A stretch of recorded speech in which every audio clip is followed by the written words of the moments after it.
Hello and welcome to episode 221 of the Ram Nintendo podcast. I'm Jason. I'm Angel. I'm Kevin. Angel, do we have a sponsor? No. We lost it that quickly, huh? Wow. Yeah. One episode. No Raid Shadow Legends, no Blue Apron, no Audible, no... What are the other parts? What about Mizzen and Main? They're makers of fine pants and they promote Conan's podcast. Mizzen and Main. I don't know. The other ones I see a ton of that manscaping razor thing that's like really popular. It's I need to get one of those. No nicks, no... Learning a lot about Kevin right now. No cut gems as they put it.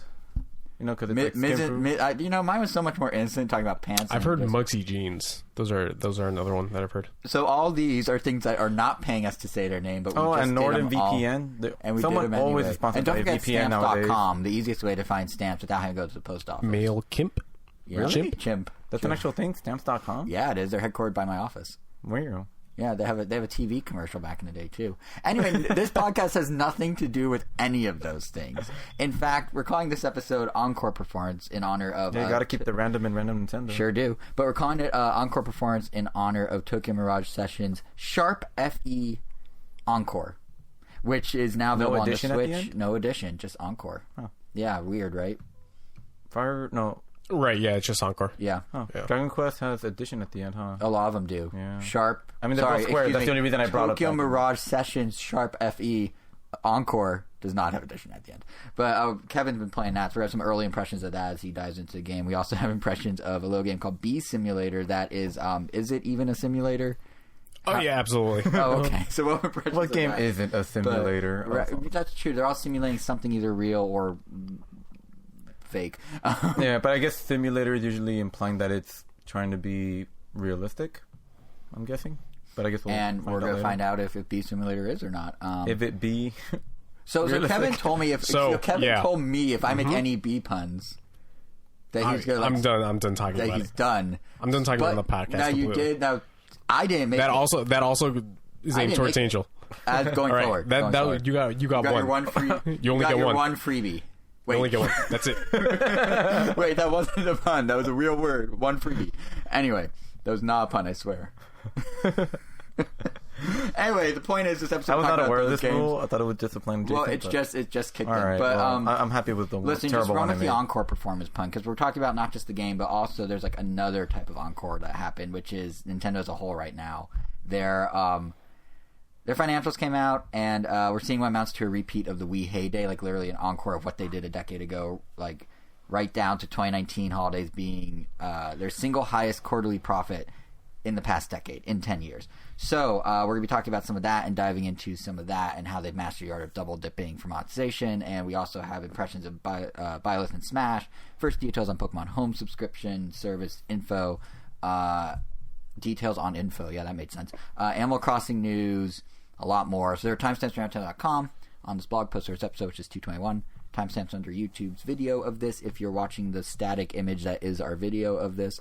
But to start us off, yeah, like I said, Nintendo's killing it right now with the Switch. There's some crazy numbers out there. As opposed to like since it came out. Yeah, they're like killing it more than the killing they've been killing. Because as far as I've heard, they've always been killing it, or it's always been the best thing since sliced bread, or whatever. It is, but the sliced bread it keeps getting better. No, it's so we're talking like Wii era numbers here. Like they are pulling like the Switch is now at more consoles sold than the Super Nintendo sold in its lifetime. That's at 49 million. This is at 52 million. It has already passed the lifetime. Refresh my memory. Was the SNES considered one of It's their third highest selling home console ever. Oh, okay. And now the Switch is. It is already outpacing, or has already passed the lifetime sales of the Xbox One, the Switch. Really? According to an analyst named Daniel Ahmed, who his firm estimated that the Switch sold in 34 months what it took Xbox One to do in 74 months. So it's also outpacing where PS4 and PS2 both were in their respective 34-month marks. Makes sense. I mean, it literally feels like everyone has one. Right? That's like the thing. Half the kids in my elementary school have one. Half of them bring it to school every day. I only found that out because... you had to take it away from them when they were playing it in the classroom? Well, yeah. Well, no, they weren't trying to play it in the classroom. They were just trying to show it off, and I'm like, oh, no, I'm taking this away. Because you want to play. No, of course not. I got my own. Well, no, to your point, that's everywhere. So I was watching... This kid has glitter glue on the exhaust vent. Like, That's a Yeah, well, I mean, that's a fire in the making. Yeah, well, I mean, this kid isn't exactly the sharpest tool in the shed. Are you allowed to say that? Are you calling Smash Mouth? Yeah. This kid ate the sharpest tool in the shed. I'm done with this podcast already. But yeah, it's no. But to your point, they are everywhere. Like during the Grammys, this is my favorite weird Switch appearance. During the Grammys, Tyler the Creator with his best rap album goes up on stage, brings along his one of his buddies, a guy named Jasper, who's kind of been a supporter since day one. They work together, they perform together. The guy walks up there holding his Switch. He was in the audience playing Pokemon Sword and Shield because he was bored at the award show, and he brought his Switch on stage to accept for when Tyler the Creator was accepting his Grammy. They're literally like that. You can't get product placement better than that. So yeah, they really are everywhere. But like just the sense of like how big Switch has gotten. Like if you keep it within Nintendo's own wheelhouse, plus like what Xbox or PlayStation did, it took the 3DS 49 months to do what the Switch did in 34 months. It's moving at the same rate the DS did, but the DS had the DS Lite and that huge second win. So like it's the only thing that's lagging behind barely is the Wii. So it really is like Nintendo's doing crazy numbers, like 10 million Switches worldwide during the holidays alone. Year-long sales are at 20 million. No system has passed 20 million in a year since the Wii and DS back in the day. Like, they're really going all in. The Wii was 250 when it first came out? Or was it was 250. It's 250, yeah. Yep. Oh. And so the Switch is $50 more. Yeah. Yeah. And, like, I keep going with number. I mean, I'll Was it? It's 300? It was 300?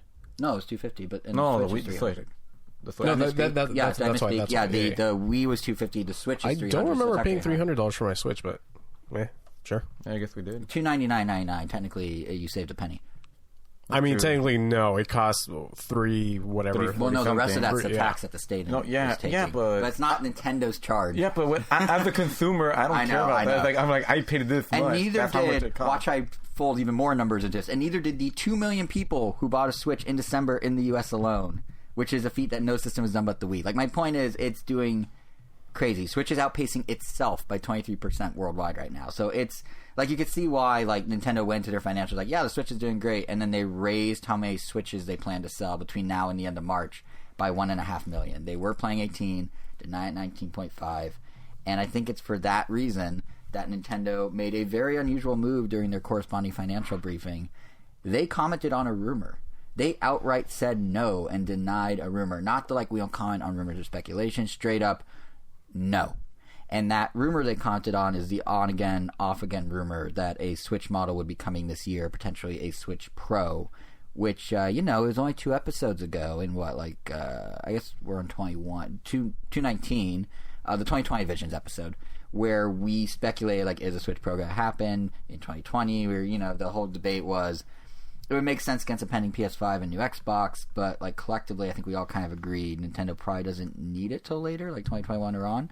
And, well, Nintendo agrees, because right there in the presentation slide, they said, and I quote, no plans to launch a new Nintendo Switch model in 2020, period. Hold on. In that episode, didn't you also, while you agreed with us, you said that it would happen, right? No, what I said was I could see why they would try to do it in 2020, but I personally think they're probably going to do it in 2021. I was saying they could do it in 2020, they could launch with Breath of the Wild 2, but I think it would make more sense for them to do it later because they could ride Breath of the Wild 2 without it and launch it with Metroid Prime 4, which is a more graphically intense game that could benefit from the 4K. Okay, I wanted you to be wrong. That's what I'm getting at. Nope. At least I think if I'm wrong, someone compared this and that. No one's going to do this. That's why I'm saying it. Someone compare this and that and tell me.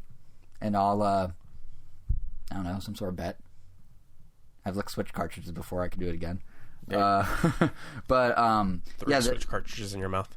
What? 3 at the same time in your mouth. 3 at the same time. All right. If I am misquoting myself, I wonder if it's gotten more potent since. No. Apparently the Chinese. So Rami Cowboy from Go Nintendo, he licked a Chinese Switch cartridge, and they taste exactly the same. So there's that, and he probably caught the coronavirus in the process. Wait, why would he assume it tastes different? Oh wait, because they're manufactured within China versus outside China. So they might be using right. different Yeah, components. I forgot that. That was a whole separate. Yeah. Yeah. Tencent. It's Tencent. Yeah, Does Tencent like right. children like chemicals to scare children? Who knows?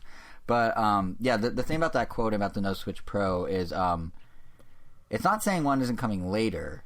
In fact, like what's kind of interesting is Furukawa, Nintendo's president, Shintaro Furukawa, he showed this odd slide in the briefing that simply said beyond the conventional hardware life cycle or lifestyle or something like that, and he discussed how like traditionally this year would be the midway point for a new system for Nintendo. This would be the midway until they get to, they start. Already? Wow. Yeah, like, because they release a system about every 6 years. No, I know, but... And we're 3 in. I know, I'm just like, man, has it already been that long? Like, it honestly doesn't feel like it has. Right? It flew by. But here's what's interesting. It's going to be longer, because he went on to say, Nintendo believes it built a foundation in which we can pursue further growth opportunities for Nintendo Switch.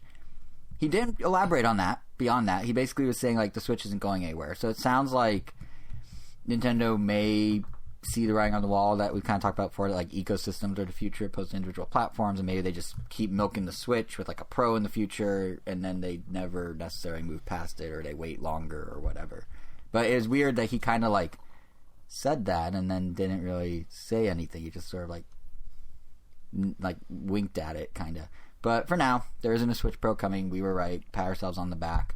If any Nintendo lawyers are listening to this, we don't have inside information. Please do not sue us. It was just obvious. Do you know why I'm saying this kind of jokingly, but why I'm saying, like, don't sue us? Are they starting to sue people again? Today, a guy who fished a Nintendo employee in 2016, or Friday, when we recorded this on Friday, the guy who fished a Nintendo employee in 2016 gained access to their server, stole confidential files about the Switch, and shared them on a little forum he created.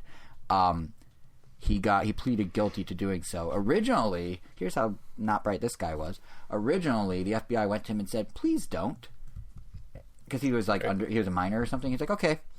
Then he waited 2 years, and then this was in 2016 he first did this, and then in June 2018 through June 2019, he went back and did it again and kept leaking stuff about Nintendo's plans. So the FBI actually arrested him, and he pled guilty.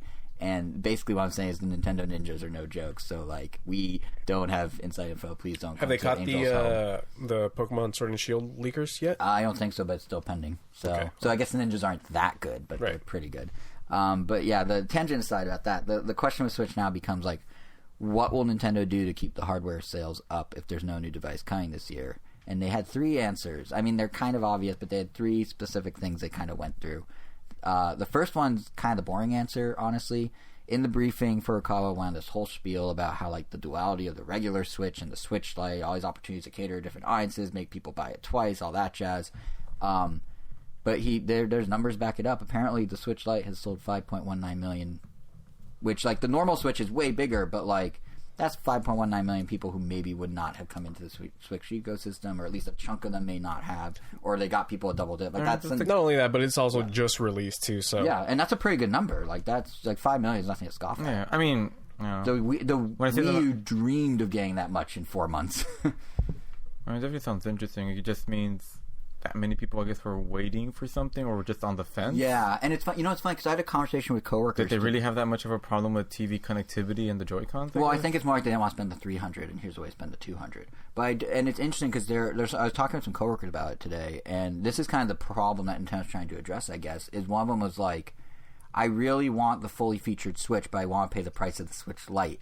And I think what Nintendo, like, he's basically like, I know if I buy the Switch Lite, even though I'm going to mostly play handheld, I'm going to regret not being able, that one time I want to use the TV, to have that option. Like, knowing he can't do the thing, not having the freedom to do the thing is going to make it less enjoyable, which is silly, but there's some mindset to that. I get it.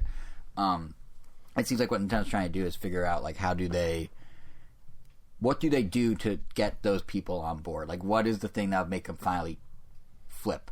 And one thing that Furukawa was saying is they want to leverage what makes the Switch unique to create new types of experiences, which is an interesting little conflict because he's saying they want to promote the Switch Lite harder, but then he goes on to say they want to build stuff around tabletop mode. And the Switch Lite doesn't have a kickstand. But you could lay it on the table. Yeah, and also, like, people buy third-party stuff for That's these true. things And, all like, the time. and the presentation went through, like, multiple slides about this idea of new types of games that can use the Switch's unique form, which personally that got me excited because when I see that, I read Weird Nintendo is coming. And then Furukawa evoked Wii Fit and Nintendogs and Brain Age as examples of past successes. No WarioWare. And I was even more like, but even without WarioWare, I was still like, oh boy, here we go. Weird Nintendo is coming because, like, he's referencing all the weird ones. And then on top of that, he started talking about Ring Fit Adventure, which is like peak Weird Nintendo. And it was a slow build, but it's a hit now. 2 million copies sold worldwide. The ratio of players who are female to male is higher than other Nintendo products on Switch. Keep in mind, it's an $80 game that they're selling. Adventure in Smash Brothers. Probably. And and not only that, but like they're selling at 80. Well, as Star says, they're selling at $80. It's still a multi-million seller. So like that situation, weird accessory, unusual demographic in terms of compared to most of their stuff, like that's the perfect recipe for Weird Nintendo to keep growing. So I'm very curious to see what tabletop mode is going to translate into for the Switch, or what they said they had unannounced games planned with this in mind. I want to know what that means. And like my first thought was what you were saying, Angel, like WarioWare. That makes the most sense. Just have everyone huddle around the screen, do some like 1-2 switch style activities, but perhaps rapid fire. Because that's what I mean. I feel like 1-2 switch. Like the problem with it was it wasn't that exciting, and it just wasn't that exciting. But I feel honestly, I feel like I would have loved the game a lot more if it was free, or just not cost $60. Yeah, but like but it's always fun for like it's a fun way to introduce people to it out? Well, that's like anytime I play with someone with the Switch for the first time. Oh, okay. Like that's usually like a nice go-to quick party game, especially because like that bottle shaking one is a nice one that accommodates a bunch of people, and it's you don't really have to explain anything, right? And it shows off like the HD rumble. Like that's kind of why I really like. That was one thing I really liked about Game & Wario, that a lot of the games just had you use the gamepad, but still had there were still 5-player games, but you needed one gamepad. You don't even need the other Wiimotes. I'd be okay with a Game & Wario sequel in lieu of a WarioWare. The thing I was thinking is like 1-2 switch, maybe if WarioWare had you like, because the really fun thing about WarioWare Smooth Moves was like the scramble of when you do multiplayer, and not the fun thing, but one of the things I really liked was the scramble of like, it's your turn, what pose do you have to do, and you're like really quickly trying to figure it out. 12 players, pass the Wiimote to exactly. So I was thinking like if they could do that to 1-2 switch and call it a WarioWare, like sort of that, simulate that where you're all huddled around a screen, like a switch, and you have to like pass things and do things, like that could be kind of cool, potentially. But also, now that you mentioned Game & Wario, I'd be okay with a sequel of that. Or they merge them and do WarioWare Game & Wario. That could be the very confusing name that, bridges it. But I think another opportunity with these kind of tabletop games is they're not doing much with the concept of having basically a digital board game. Like Super Mario Party, I don't know if you guys remember those mini games that like Link. Yeah, like that was kind of an interesting idea. And then there's been a few other things like Monopoly on Switch, and I think there's like Munchkin, the card game, has a Switch something or other, and there's like Settlers of Catan, but doesn't have multiplayer. Like there's all these things that like even The Witcher, the Settlers of Catan, or doesn't have online multiplayer. That's different. Never mind. Sorry. And like, that that way makes sense. And like even The Witcher just launched their card game Thronebreaker, which they could have done a local multiplayer if they chose to. Probably. Thronebreaker? I think that's what it's called. It just came out last week. Huh. I thought their card game was called Gwent. Oh well, I guess they launched a second one. Huh. There is something called Thronebreaker. I know. From what I saw. It's not the Lord of the Rings one? Is it? Did I just mix up? No, the Lord of the Rings one I think is actually getting shut down. Oh, really? I think so, yeah. Wow. I'm double checking Thronebreaker. What a twist. Thronebreaker, The Witcher Tales is a role oh, just kidding. It's a spin-off role. Yes. It acts as the single player component for Gwent. Oh, okay. So it's an expansion that's somehow sold separately. Yeah, so the point is, I guess it's like someone saying like, "Oh, did you get Dragon's Ascension from Blizzard?" It's like, "Oh, what's that?" Like, "Oh, it's just a Blizzard a Hearthstone expansion." Yeah, except they're marketing it all. So yeah, because they're marketing it like an adventure, but right. But either way, like if we have like the Witcher card game, that would have been cool if they did like a local multiplayer. That would require a lot of dev work. They probably won't. But I guess what my point is like I don't know why more games don't take advantage of the fact that you can put a Switch down and play chess or something with someone across from you, or do something more elaborate. Like, actually, here's an interesting idea. What if they could streamline stuff that takes forever to set up? Like, do you think you play this a lot? Do you think like something like HeroScape would translate well to doing on Switch, or do you need the physicality in your opinion? The physicality is like part of the fun, like right. Actually building the landscape that you build yourself, having the elevations. I mean, because literally you build the map how you want, and you could even like split some pieces so that people build their side of the terrain to their advantage or whatever. So I don't know. You would definitely do some of it, and I don't know. Building something like that with a controller is never as fun as building it, or even a touchscreen. Yeah. Because did you see that patent that surfaced for the touchscreen for the Switch? Like this is something else. Like it could be weirder than what we're expecting. It might not even be board games. So a patent surfaced. It's a Joy-Con, but where the grip is, where you slide the grip in on the left, it has a nub at the end, and it's a stylus. So you hold it like a pencil or a pen, but then it has all these buttons attached to it. So like theoretically, you do extra things while writing with the stylus, but it looks completely cumbersome and weird and not comfortable. And I don't even know how it works, but it's just kind of a weird. I don't even know if they're gonna release it, but like that's the type of weird Nintendo that I'm thinking we're gonna be getting. It's something like that. I don't even know what you would. How do you? So it's like I need something that looks like a Joy-Con. So it's like no one can see what my visual age here, but if this is the control stick and these are the buttons, kind of by the palm of your hand. Like over by your index finger on the top left is just a nub. So you're kind of going like this and writing, but then you're also like using your thumb. It doesn't make sense. No, I totally get it. Yeah, but like I don't know what that would be used for, but that seems like something Nintendo could just like. That's something for tabletop mode because you can't do that with the screen. You can't do it with handheld. It's literally for tabletop. I always thought that they could capitalize on like the sliding mechanism function more than just it being Joy-Cons instead of. Get wacky with like the type of controllers that you can slide onto it. I remember before it came out. I know that could totally be an input. I mean, I'm just reminded of like some of the games from. That's interesting. Yeah. Like some of the games like in Wii Play that I thought it was kind of cool. There was like a game where it was just hide and seek, and one person hides Wiimotes all around the room, and then the other person has to find them, and they're just like making different sounds, and you have to like look for them.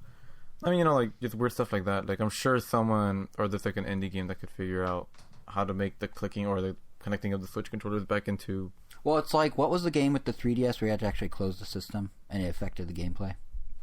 Hotel Dusk? Oh, maybe it was the DS and not 3DS. 999 did that. I think Hotel Dusk did something similar. Hotel Dusk did it on the original DS. Yeah. Didn't Zelda do it? Yeah. Oh, that's what I was thinking. Phantom Hourglass. You have to like stamp. Yeah, you have to stamp your something. Yeah, but like it's just like that's the type of like take advantage of the form factor, do weird stuff. Like I like the idea of the sliding mechanism, doing something like that. Yeah. But to your point, Kevin, about why don't they make wacky things, I swore they were going to do that. I really thought they were going to do that. Like make a GameCube, like...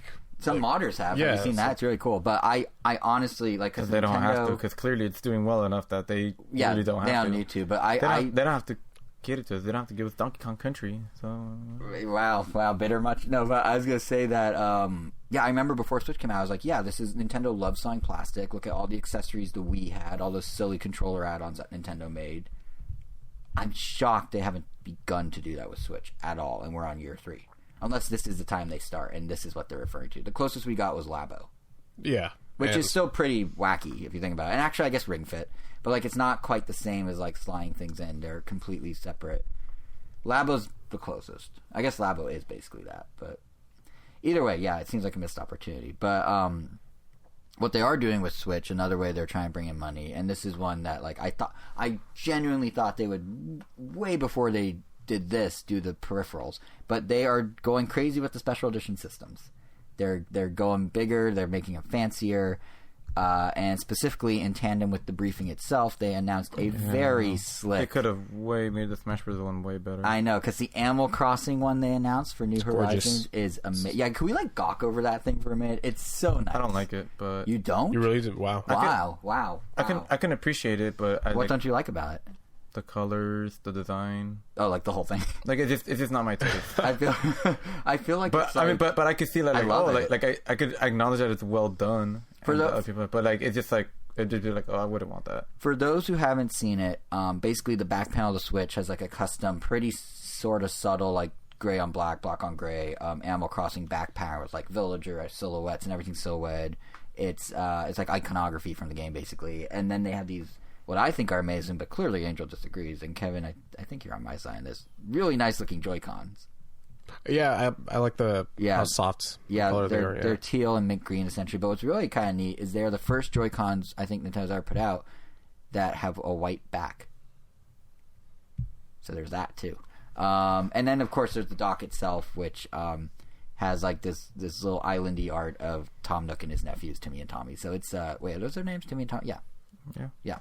So it's like I don't know. I like it. I'm really into the Joy-Con specifically. Like the dock. I don't really like the dock, to be honest. I think I like the dock more than the Joy-Cons, honestly. Really? Yeah. I like the Joy-Cons more than we all the dock. like different things. But I think the back is nice, but I wouldn't want it on my Switch personally. But I do like those Joy-Cons. And over in Japan, here's the thing: we all like different things, right? Over in Japan, Nintendo's actually selling all of them separately. So if you're a My Nintendo member in Japan, you can get the controllers or the dock.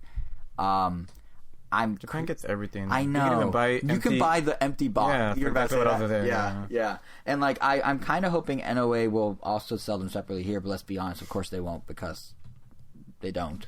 So that would make too much sense. It would, but Good like thing we're going to Japan eventually. I know. Oh, and they're not region locked. Oh, maybe this will be my second set of Joy-Cons. But the thing they are giving us here in the States Your is second set. My second set. The thing they are giving us here in the States, though, is if we don't want to spend a full $300 for like any of this, they're giving us the tiniest compilation prize in the form of an Aloha Edition Animal Crossing New Horizons Switch carrying case and screen protector combo. What's interesting here is this is Nintendo themselves making it. They don't usually make these types of accessories. They send it to Hori or Power A or one of those guys. But they're doing Hori's it. Going crazy with those Power A controllers. Yeah, that's with not those Pro Controller designs. Yeah. Oh yeah. Yeah, Nintendo just can't trust any of them though. Yeah, you know what the problem with that is Nintendo's giving them the full license, so they seem legit, but they have the none of the patents, so they don't have HD Rumble. They don't have the same control sticks. They don't even use USB-C. They don't have USB-C. There's like a bunch of things that they don't do because they're not official Nintendo controllers. But to an average consumer, it's like a cool Mario controller that says official Nintendo product on it. Because the designs are seal. nice. Like I like the Bowser one. Yeah. I mean, I bought it and then it stopped working after like about a month. So, like after I couldn't return it anymore, and it was like, well, that's how they get you. Yeah. But then the Smash Brothers Pro Controller came out, so. Happy ending, I guess. But it's just kind of like now that you mention it, I feel like Nintendo needs to better differentiate. It still looks like an official Nintendo. It still says it's an official Nintendo controller, but it's not the official controller. And like to an average parent, have there only really been 4 like official Pro controllers? Like Xenoblade, Smash Bros, Splatoon, and regular. I think. I mean, on some level, I'm surprised that the Animal Crossing bundle's not a Switch Lite. Like Nintendo seems to jump around between all this hardware and do different bundles for different things. Something you do with the controllers in the game? I don't know. In Animal Crossing? Yeah, I don't know. They're probably you probably use it for fishing. They're use it for fishing. Actually, you know what? They're probably promoting the multiplayer angle because one of the things that just came out about Animal Crossing is your Switch is the island. So no matter which people are playing on your Switch and which profiles they have, and they're encouraging the social interaction, obviously, your Switch is the island. Those profiles all live on the same island. You're like collectively helping grow this island. Split screen? It can support up to 4 players on one device or up to 8 players if you play online. So I'm guessing split screen? I'm guessing that's the only one that makes sense. Yeah. No, well, I don't know. How'd they do it in City Folk? I don't remember. Because you could do that there too, couldn't you? Online. Right. So everyone then I guess it's gotta be split screen, or it's gonna zoom out as you go apart from one another. To the point where you're like little. To the point where exactly. No, I don't know, but I wouldn't be surprised that might actually be one. I mean, hopefully that means the island is pretty big because I mean one of the selling points of Animal Crossing is that you could turn your town or whatever into, literally whatever you want. So if you have to already share it with someone. Well, to back that up slightly, the GameCube original you shared a town as well. The only ones, all of them technically you share a town. It's just you're playing on personal devices like a DS where you didn't really share your DS. Since I've started playing them, I'm just saying yeah. Oh, yeah. No, but I mean like they've always, even on the DS and the 3DS, it was per system, not per save file. It's just no one noticed on the handhelds because you don't share a handheld as much. And you could get around it on GameCube to your credit, Angel, because you could get a second memory card and put it in and have second town. I mean, there is some novelty to having like, your sibling's house like there and just being able to visit it. But I guess I don't know. I guess it depends like the proximity that there are to each other. Because then it's like, wait, what if we're in the same like area and they're like, oh, I want to make the road go this way, and then they're like, no, I want the road design this way. So, welcome to democracy. No, yeah, I get your point, and it's funny because the conversation we're having is basically the one that's happening online with people, where they're like, "Oh, this is bad," or "Oh, this is good." Like personally, I don't think it's that bad. I kind of. You're also an only child.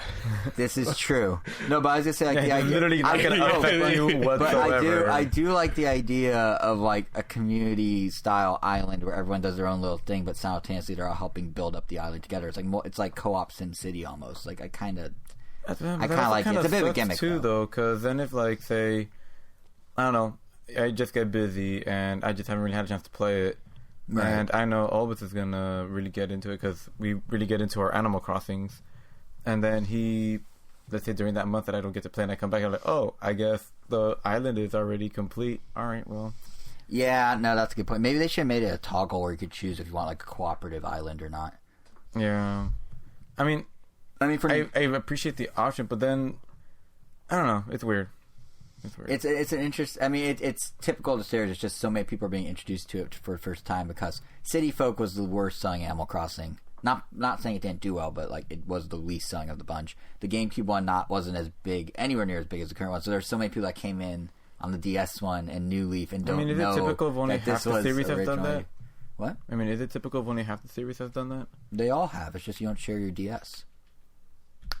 That's I don't think that's necessarily true, but isn't there just one file on the 3DS?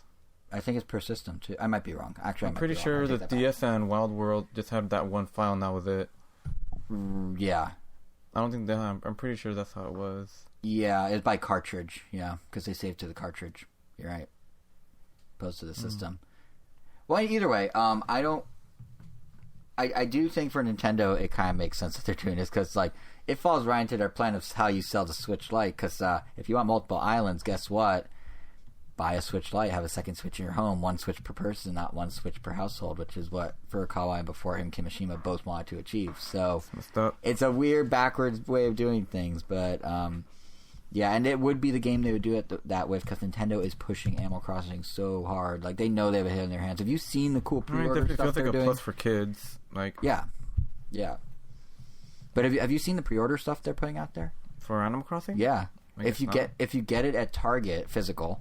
But if you get a Target physical, you get basically a moleskin that's Animal Crossing themed and has a calendar and everything in it. Oh, it's like literally one of the worst games to get physical too. And then we'll see. That's why, and if you do it, don't get physical with Animal Crossing. And then if you get it at Best Buy, you get this weird like Tom Nook like adhesive thing for your phone. It's like a little 3D stickery plastic thing that like clings to your phone or any electronic you want. Not quite. So as cool. far, nothing good. But the moleskin's kind of cool because apparently some of the like in-game events and stuff are listed in the calendar on it.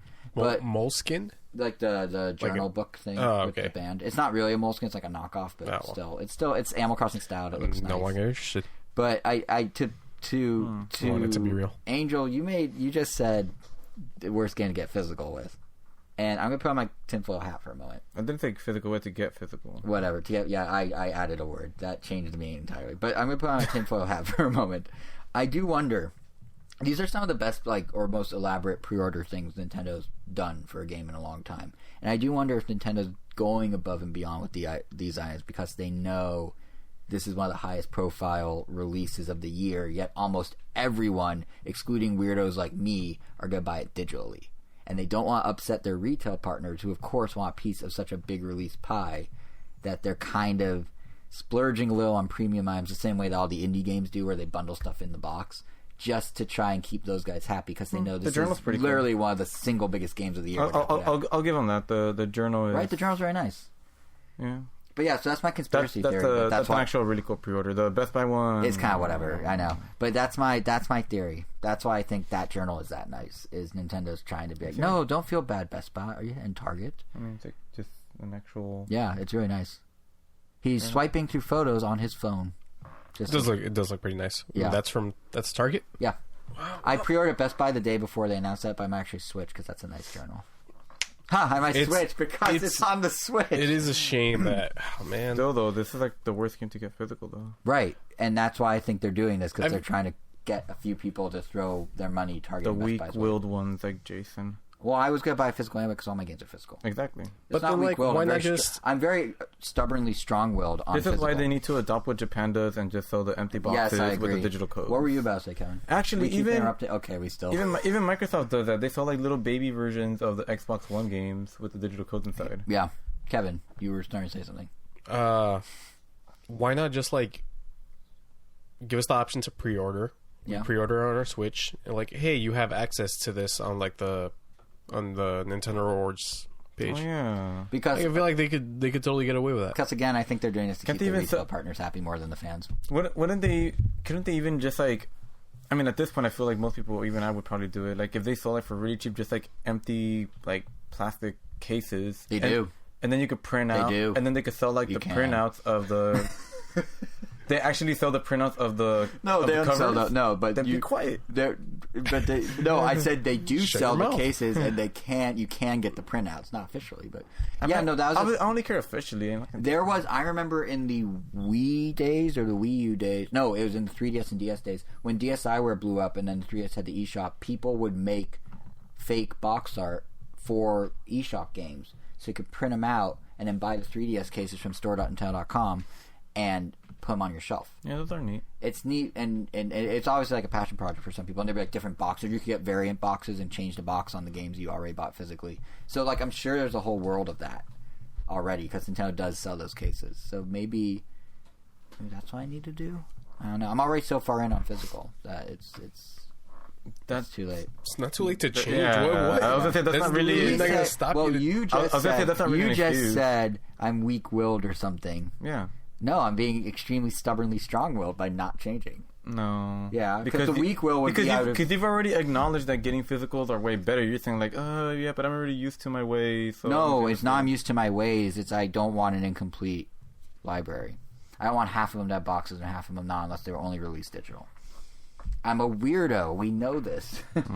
But, yeah, so it's not so much... It's not so much that, like, I was like, oh, Well, that's true. I mean, for your purposes, I mean, it makes more as sense. an enthusiast and arguably collector of said games. As a collector of said games, yeah. Yeah, I'm like the guy in Guardians of the Galaxy, except I don't have living creatures. But, wasn't it called The Collector or something like that? Yeah, the collector. Yeah. Anyway. The head of a dead celestial. Anyways. Me... The way I see yeah. it, it's like, you as an enthusiast and a collector, I feel, well, I guess the boxes make boxes sense. don't take too much space. Yeah, no, it's not so... Well, I actually don't have any shelf space for them, ironically. Oh, so... But I just need to rearrange my shelf. That's all. But the point is just more keep making like, it hard on yourself. Yep. The point is more that as we've noted, we're 3 years in with the Switch in a couple months. Like, so I'm getting the first 3 years of boxes, and then the second half of the library just doesn't physically exist. Your boxes include third-party games, right? Yeah. Why not just go Nintendo? Just buy all of Nintendo's first-party games. Physical, and get everything else digital. The man has a point. Kevin has a point. Well, I feel like that's the best that's actually not a bad idea. best middle We'll point save for you. yourself some space. And I mean, I do still download stuff. It's not like I don't buy anything off the eShop that's digital because it doesn't have a box. It's just the stuff that comes in a box. I mean, there's a third-party game that you mentioned you were considering getting. Well, there's the whole other wrinkle of it, which is games that come out digitally but then get a physical release later. I buy them digital when they come out, and I just never get the physical. So I guess I'm already breaking my own pattern. Well, why would you I feel double like this dip? is an intervention. Yeah, I wouldn't want to, exactly. But my point is, if I want my games physical, and then I get some digital that then have a physical, if I really was doing it for collecting's sake, I would need to buy the physical. If I was doing it to have a complete whatever, I would need the physical. I guess you just proved to So yourself that clearly, you clearly can do it. Exactly. I think this is an just a weak will. intervention. Is this an intervention? I think going forward, you should just do the first-party stuff. Wow, this is. I was not ready to face myself like this today. But like I said, I mean, it sounds like you're buying these games for the case, not for the games themselves. No. I'm only buying the games I'm interested in. But when I buy the games I'm interested in, I buy it to have the case too. I don't just buy a game because it comes in a box. Do you realize how many games I'd have to? No, I know, but that's what I'm getting at. Like, there were 1,400 Switch games released in 2019. 1,400, I think, somewhere around there. Obviously, they're not all physical, but I did not buy 900 game boxes. Yeah, but that's the core of it. That like the core of it is the reason like I get them digitally is because convenient. I know I'm gonna be playing Smash Bros. A lot. I'm gonna be playing Animal Crossing a lot and switching between them like a ton. It doesn't really make sense for me to get them physically. Right. And yeah, I guess those conveniences outweigh the fact that I'm not gonna get a box. And honestly, you don't have room. No, I do. I guess you have a low. But it's like, I don't know. After you skip a few, it ends up not really matter. And I only really do it for the multiplayer games because single player games, as I've said multiple times, you beat it, and you don't really want that data lingering there. So it's better to have it physical.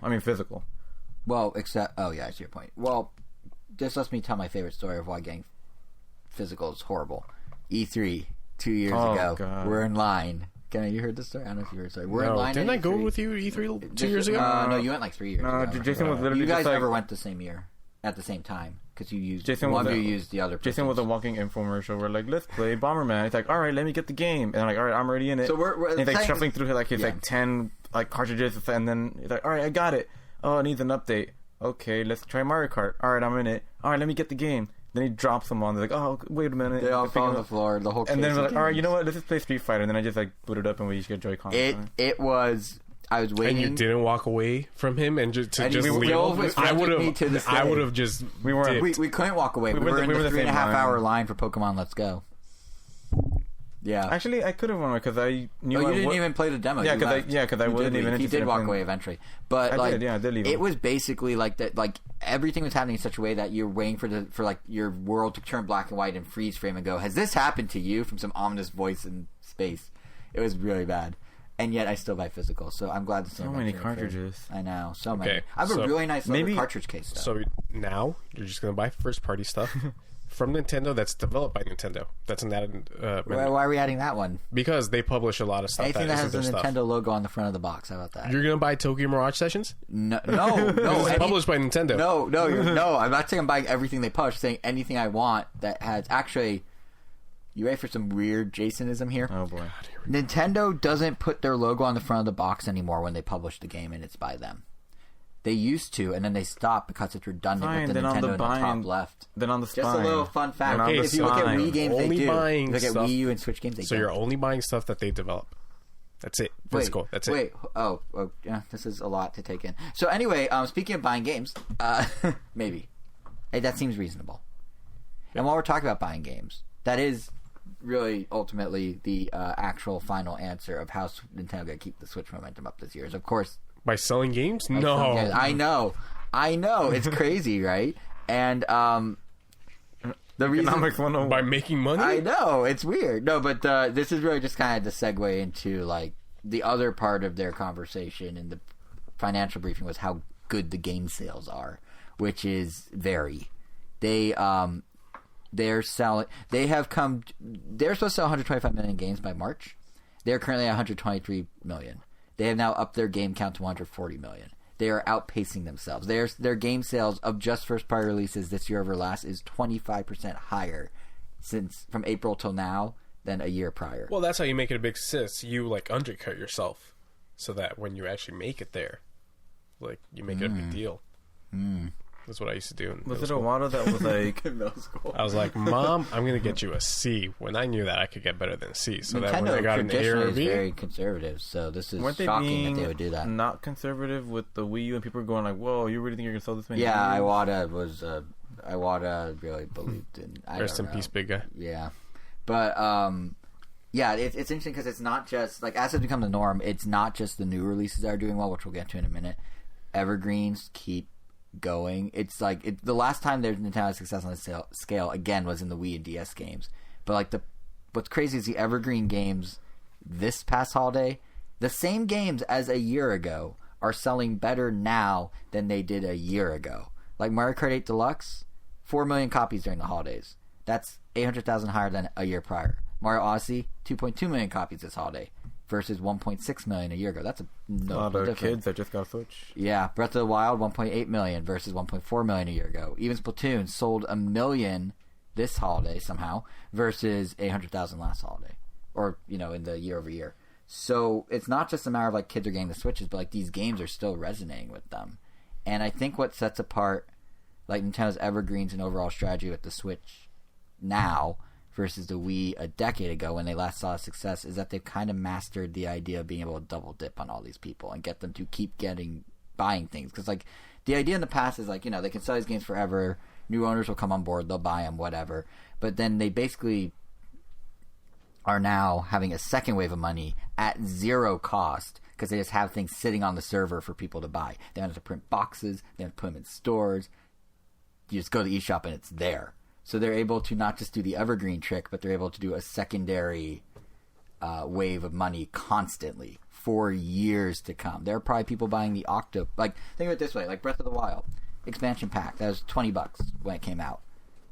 All those Zeldas that just sold, a chunk of them are going to buy that expansion pack. Nintendo has not put any money into Zelda in years except printing the boxes, and now they're getting like 2 waves of money from all these customers. Or Splatoon with the Octo expansion. Same idea. $20. They released it 2 years ago, 1 year ago, pushed it really hard, lets it sit there. They still market the evergreens as like, go buy it in the store, but they don't have to even do anything with the DLC, and they'll just bring in money. It's like, it's something that Furukawa never outright said in the presentation, because like it's kind of a weird thing, like, yeah, we're just gonna milk all our stuff, and it's not something I think Nintendo's ever gonna address head on, and for that same reason. But like, it's so obvious that I never really thought about it this way before. And I don't know, maybe this is super obvious to people that, like, of course DLC will sell for years, but we're in such, like, the cycle of Nintendo announces something, it comes out, you play it. Then they do the DLC, it comes out, you play it. Then you move on to something else. It's like, there's still, like, for these games that sell millions 3 years later, they're still making so much money off it.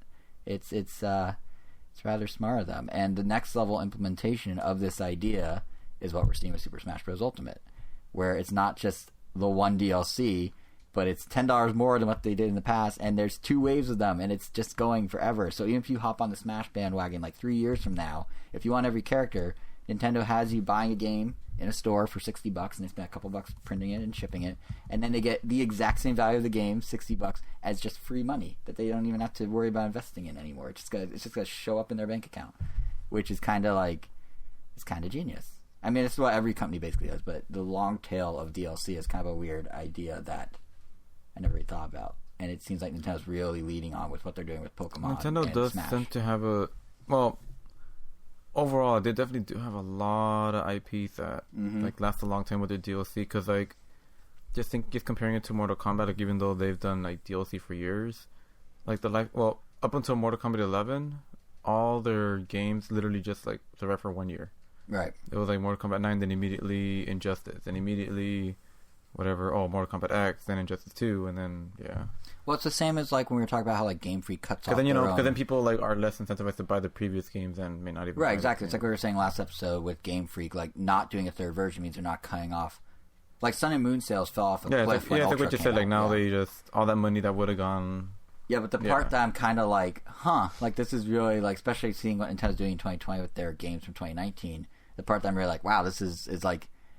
They're selling DLC from games that no one talks about anymore. Nintendo doesn't talk about the DLC. It's just free money coming in. Like, usually it is like what you're saying. Like, they'll pump out some stuff and promote it. We'll get Byleth. They'll talk about Byleth, then they move on to something else. But, like, that $30 that gets you Byleth and the other 4, like, 3 years from now, someone's still paying them that $30. Like, a lot of someone's. It's yeah. So, which does bring us to Byleth, I guess. Like, he and she have been out since last Tuesday, along with the Monastery stage, and coming out of the announcement, I feel like we had a lot to say about the choice of including Byleth in our last episode. Not just as yet another Fire Emblem character, but the fact that this is the final fighter they announced. And to Nintendo's credit, they are very aware it's another Fire Emblem character. I don't know did you play the classic mode of him? And they basically marathon through every Fire Emblem character, so they're like kind of aware. But yeah, he's here, and in the same way that sometimes he and she are here, just silently playing. They are here, and in the same way that sometimes people try to separate the man or woman from the artist, I feel like we need to be fair to Byleth and separate the fighter from the reveal of the fighter. So well, yeah, we already talked about the fact that it's Byleth, so yeah. like. So exactly, so we could just talk about like how, as a character in the game Smash Bros., regardless of the reveal, resident Smash expert Angel, how are you liking Byleth? I mean, me personally, as someone to use, not that much, but I mean, I could see, I guess, their appeal. I mean, they're a heavy, but they also have a lot of range, so they're definitely very different. Like, mechanically, they don't have anything really new, but I guess all the stuff they grab from other characters together makes them at least unique. Like, unique enough that, yeah, it's fair. Like, they definitely don't even play like remotely similar to any of the other Fire Emblem characters. But early on right now, just because we're still like in the first week of the character being out, man, they just appear to be very cheap and very, I guess somewhat broken. Unfortunately. Yeah. Like, literally, you're able to kill someone at 20% right now.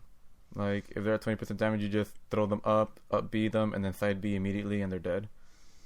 And yeah, and like, they also feel like they're almost impossible, like, to like edge guard, just because, I mean, you don't want to go off stage against them because then they'll just grapple you to death. or they'll just stall out their defense with like the side B, which is just like a spinning lance. So yeah, I don't know.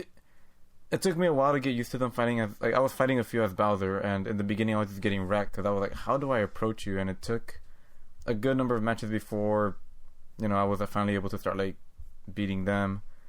But yeah, I don't know. It just kind of sucks that you have to be really patient on them. But I will say that patience, like, yeah, because I to kind of echo what you're saying. Kevin, have you tried Byleth? Okay, yeah. So to kind of, I didn't want to not give you a chance if you did. To kind of echo what you're saying, I do agree. Like this, you do need the slowness gets to me, is I guess what I'm getting at. Like when you actually land the hit, it's very satisfying, but on the ground, he and she are very slow. Yeah, I don't know. And in the air, they're surprisingly not, but it's like there's not much to do in the air with them. I don't know. It's just like... The funny thing is that, like, when you're using them, like, you really feel the slowness, but when you're fighting them, they do not feel like you're fighting a slow character. And I mean, to that, like, point, like, all of heroes, like, aerials, like, they come out extremely delayed. But when you're fighting against a hero, it feels like you're always getting hit by that sword, and you're like, why am I getting hit by this attack? Like, it's like one of the slowest ones in the game, but there you are getting hit by every single slash. And the same thing with Byleth. Like, so many Byleth just throw down the down air, which is like the slowest, like they just like swing that big hammer or the club. It's their version of Ike's big sword, frankly. Yeah, and for some reason, like, it just hits you like almost like 90% of the time, and you're just like, it's almost huge. And I mean, I find myself like trying like spot dodging or like whenever you would think you would get hit, but everything is just so slow that you still get hit by that attack anyway because you dodged too early. But this is also just like the character is new. Like you have to fight like these characters like over 50 to 60 to 100 times before you. But what's weird, you have them downloaded. But what's weird about Byleth to me is the character's new, but I have no desire to learn about this. Like to your point about how there's nothing new really. Like the combination of moves is different, but like when we got Joker. When we got Hero, Joker had a lot of depth. When to we him. got it was Banjo, like, whoa, you could do like the gun spinning and like how does this work? Yeah, with that? Like they all had unique things, and Byleth is just kind of there. Well, that's what I'm saying. Like they just it's weird. They pulled already existing mechanics from a bunch of different characters and put them all on Byleth. And I mean, I get why they did that. Like Three Houses, basically what they did is they have a weapon set that nods to every aspect of Three Houses weapons in a cool way. Like I understand that, and. Like, again, don't get me wrong, it is satisfying when you land some of those big hits, but, like, yeah, there's nothing that's like, I want to learn this character, I should main this character. It's just, like, he's just there, and he's not even there in a, like, oh, he's another Fire Emblem swordsman sort of way. He's there in a, like, what is he? sort of way. Like, it's nice that he's different from the other Fire Emblem characters. Like, in that little bubble of Fire Emblem, he is unique. But the second you look at every other character, it's like, this is just a weird amalgamation of what the game already offers. It doesn't, I don't know. I'm going to be too negative. It's just the others set the bar so high that this one just feels like it was like toned in a little. I would definitely say they're interesting. They just didn't click with me. But yeah, the funny thing is that and this is something that some developers or I think it's like the higher ups that have kind of like gotten a mismatch, especially Capcom in the last couple years. It feels like they started to like come back around. Mm-hmm. But I mean, I guess I am kind of gonna go back to the whole Fire Emblem thing. Mm-hmm. But like that same moveset. Put a Monster Hunter in them because like literally like everything they do almost goes one to one with what the characters in Monster Hunter World does. They have a grapple, they have literally all those weapons, just like texture swap them. Like even if the character didn't click with me, I would make an effort to try to like play them just because I love the character. So it's almost like so because it's like the character, even ignoring if it's Fire Emblem and it's like some other franchise and they just look the way they did, they just don't look as interesting as. Yeah, basically. I mean, literally, you look at the Portrait for Mars and Byleth side by side, and they look like they'd be from the same game. I mean, they're from the same series. Yeah. They're from the same series, but it's basically a double-edged sword, or I guess in this case, a double-edged swordsman. No, it's a double-edged sword because like it's not just like the character himself. For a lot of people, wasn't that interesting, and then the moveset wasn't that interesting. So there's nothing to elevate it. While if it was like Monster Hunter or something for a huge audience, that would elevate it because it's different. Even if the moveset's the same, or if the moveset's different, it could have elevated Byleth up just because of that. Yeah, it didn't either. I feel like the moveset had to go a little bit further because, like, honestly, that arrow feels like I enjoy. I don't know. It needs something else because, like, it just comes out so slow. Like, yeah, you could cancel out of the first charge of the arrow, but then not the second, which is. But even then, like, But if you cancel out of it, like, I mean, then you're not shooting it. And if you do wait to shoot it, it shoots at that exact interval every time. So it's very easy to dodge or very easy to reflect. And if you do go for that final shot, like, you better hope that character doesn't have a reflector. Because it is going to get reflected at you. But, I mean, I'm just reminded of, like, something that... What was his name? Combo Fiend. He's like an ambassador, or he works for Capcom. He was, like, helping them develop... I think at the time it was Marvel vs. Capcom Infinite. And this was when Capcom wasn't exactly saying why all the Marvel characters weren't in this game, but it was kind of obvious why. But they were saying, like, oh, you know, like, those characters like Magneto, blah, blah, blah. Like, people didn't care about those characters. They cared about how they played. They cared about the moveset. And they're like, no, I'm pretty sure they just really wanted to play as Wolverine or Magneto. Like, you know. There's some backing behind that, though. I mean, because I know some people do not care about Doctor Doom who would only play Doctor Doom in Marvel vs. Capcom 3. Oh, yeah. I mean... Well, it's kind of especially because of that dive kick. No, yeah. I mean, that depends. That dive.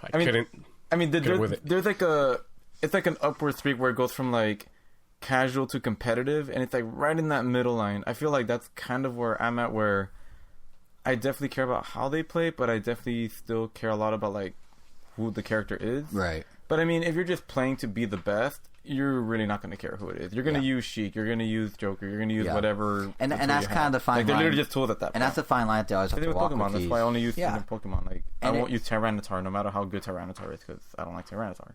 Right. And that's kind of the fine line that, like, Smash in the DLC, and why I understand it's difficult for Nintendo to nail all these. That's the fine line, because you're appealing to two different audiences at once with one thing. So if one side falls, the other can pick it up, or fails, the other can pick it up. But both are not at, like, prime level, it can drag the whole thing down. You know what I mean? Like, because you have the competitive side and how it plays, lift up the character. You have the character uniqueness, lift up how it plays. If neither of them stand out, you're stuck. At this point, we have 80 characters, I believe. 75. He was the 75th. He was the 75th? They were the 75th. Stop doing that. I'm pretty sure there were 74. I apologize to... I'm pretty sure there were 74 before the DLC dropped. Before the Fighter Pass. Are you sure? I'm pretty sure. I saw someone reference Byleth as 75th. Maybe. I don't know. I could have... Either way, it's a very high number, and it's absurd of us to be like, 75 characters and one's kind of like the other, but I don't know. There's multiple that are kind of like the others. This at least is not a clone, or, you know. No, yeah, they're definitely not a clone by any means. And props to them for still including all the fan service. Like, the stage has great fan service. And how do you like the stage? I like the stage. Visually, I like the stage. As a stage to fight on in its default form, it's really, really uninspired and boring because... It's very flat. Yeah, because they're all just the same flat thing. Like, the breakable, like, carts on the side in the first area, like, they're just inconsequential. I mean... It's lucky it looks pretty. You're upending the apple cart. You get to do the thing. You get to do the expression. I don't know. It's like you're just, like, moving around. Like take like the Mario Sunshine stage for, and this is a brawl stage. Like you start in a flat area, but then you go to, like, an island with water. You go to some place that has, like, different, like, terrain levels. Like it varies. Like every time it switches around. Same thing with the Pokemon, I forgot, the Kalos region, the tower, the Prism Tower. Oh, yeah. Oh, like, that one gets real wild. Yeah, like that one changes a lot, too. And this one is just different versions of this exact same thing. They add a couple floating platforms, let's be fair. They add 2 floating platforms. Yeah, they just go, like, I don't know. Listen, they added them. They weren't there, and then they were. So there's variety right there. No, I get your point, yeah. Yeah, I don't know. I do, at least it has... So what's the thing you did? Is there anything you did like in this update? Like, anything? Cuphead? Okay, that's a good one. Cuphead's cool. You know what they're doing for Cuphead? Some of the buffs and nerfs. You know, for Cuphead, for those who don't have the game, to celebrate it joining Smash, the developers have discounted the game by $5, so 25% off the 75th, on the eShop until February 7th. So if anyone doesn't have Cuphead and wants Cuphead, now's the time. 75 cents? What? No. It's 25% off, so it's $15. That's right. 75 cents is the cost of Cuphead, the DLC. Yeah, so we'll have 81 characters by the time. So it is 75. Yeah. Maybe 82 if they decide to drop another freebie like Piranha Plant, but which I feel like they would have already done. Yeah. So the day that Byleth came out was actually a pretty big day for fighting game DLC because it wasn't just Smash that got an update. You mentioned Mortal Kombat before. If I'm not mistaken, I think Joker hit Mortal Kombat that same day, right? Did they? I think so, or like within 24 hours. So, I don't know. And you guys have Mortal Kombat in this. This is a Mortal Kombat home, I believe. You and Elvis. Well, I mean, I'm not the player though. I've just been like, how is his integration? Like for comparison, because we always talk about how Smash is so good at the fan service and really integrating at a deeper level. NetherRealm seems to be pretty on par with that. Just like letting the character personalities down and just like, you know, like a lot of references and stuff. Like Joker, I mean, just from what I've seen, he just seems like a fun character to watch. I'm sure he's like fun to play as too. Mm-hmm. But like I also love how he like pulls out like a little like Batman ventriloquist dummy that's also doubles as a gun, and he like talks to hit if you like hold the button down long enough, or he'll just say like, you know, like in a Christian Bale imitation voice. Oh really? Well, is it Christian Bale? The gravelly. Yeah, like not that gravelly, but I mean like you know what they're going for, right? Or like he'll throw like hostages at the opponent, and you know it's done really really well. And I don't know who the voice actor is, but I mean it also sounds like how you would expect Joker to sound. But it's not Mark Hamill? I don't think so. No, it sounds really close to him though. Interesting. Yeah, and then just the costumes, like the added to the game, are just. I mean, this is like something that I wish Smash Bros. Would do. Is it Troy Baker? Like the way they added like Killer Croc, Harley Quinn, and especially like the Batman Who Laughs. Like they just added them on top of characters, and they look pretty much exactly how like they did in the comics, except for like at least as close as they can. And I wish like Smash Bros. Would just do something similar. For like who though? Like what would you sub in for someone? No, well I mean just like give us like paid costumes for characters. And we talked about this before. Like Diddy Kong could look like Dixie Kong but play the same. No, actually, Dixie should be a DLC character. No, I meant more like give me Dry Bowser for Bowser. Oh right. What we're talking about stuff yeah. You know, or like Shadow Mario for Mario, like just things that people are like what's his name, Mr. L or whatever his name was for Luigi from Paper Mario, just like give him like bandana. Oh, the bandana with the yellow eyes. I don't know if they were yellow eyes, but yeah, either way, it was like a purple bandana with yellow eyes. I thought purple bandana, wasn't it? No, he wore like green and black. He just looked like it was a black bandana with yellow eyes. Yeah. Well, it was a dark color. You know what's interesting about the Mortal Kombat one? If I'm not mistaken, they don't let you buy individual characters, do they? I think you have to buy the $40 combat pack, while Smash lets you buy them piecemeal or as a pass. Mm-hmm. I don't know. I don't really know where I'm going with this. I'm just sort of saying it's interesting they do it differently. I think traditionally that's how they've been sold. So it's Nintendo that's abnormal here? Or no, because Street Fighter lets you get the characters individually also, I feel. Yeah, but I don't think they let you use real world money for them individually. I think you have to grind the fight money. Yeah. And I don't think you can earn actual DLC characters by grinding. By grinding, yeah. But it's a long grind, right? But that's interesting that they provide a non-monetary. Yeah, but then way. And then they also like whenever they're done, like Street Fighter V just finished releasing their last bit of DLC. Mm-hmm. Like they're releasing Street Fighter V. I forgot what it's called, like Championship Edition or like something like that. Yeah. And they added another character, another stage, but that game includes every bit of DLC, every like character costume ever. It's like ridiculous how much like content a complete edition. And it's like for cheaper than what the base game would have cost when you first got it. So it's like an amazing deal for people just going in. See, that's my whole point I was making about how Nintendo's just like figuring out how to keep milking people for money. Is like Nintendo doesn't do complete editions. I mean, they did on new systems. Sure, they'll do Mario Kart 8 Deluxe. But usually that's a sign that's like, oh, the game is done and we're getting ready to move on. But Nintendo's able to, for years, just keep making money off people in the DLC and not have to like ever do that. I mean, I guess that's where when I was looking at this financials, I'm like, huh. But I guess that's also a little different. And that's a whole because it's not system. Really, yeah. I'm shocked they still haven't done more DLC for Mario Kart. Honestly, they could. It sold 22 million Party, copies. that game seemed like it was just waiting for DLC because of how. How little there was. Yeah. Mario Party on Switch is now the third best-selling Mario Party ever. And it's about to become the second, only behind DS, which somehow is number one. I know, what? Right? Yeah, DS is number one at like 10 million, and Super Mario Party is at like 9 something. And Mario Kart's at 22 million. Mario Odyssey's at 16 million, and none of these games have DLC, and I don't get it, especially when Nintendo's being so smart with how they do Smash. What are the top 2 selling Mario Party games at the time? I think DS and Game Boy Advance. Weirdly. Mario Party. Games that no one really cares about. It's because like the handhelds, the kids, the parents buy them for the kids. Yeah, but Mario Party Advance, like the ones with the cards. No, the island. No, wait. No, that's E-Read. That's Mario Party E with the card. They released a Mario Party Advance at one point, didn't they? No. Am I making something up? No, I think that happened. They did. It was like 2D or something Mario like that. Party. Yeah, it was a 2D. Yeah. It came out at the very end of the Game Boy Advance's life, I believe. I must have completely Mario missed Party it. Advance was released in 2005, end of the Game Boy's life. There we go. And it had, Yeah, it was all 2D. thing. Yeah.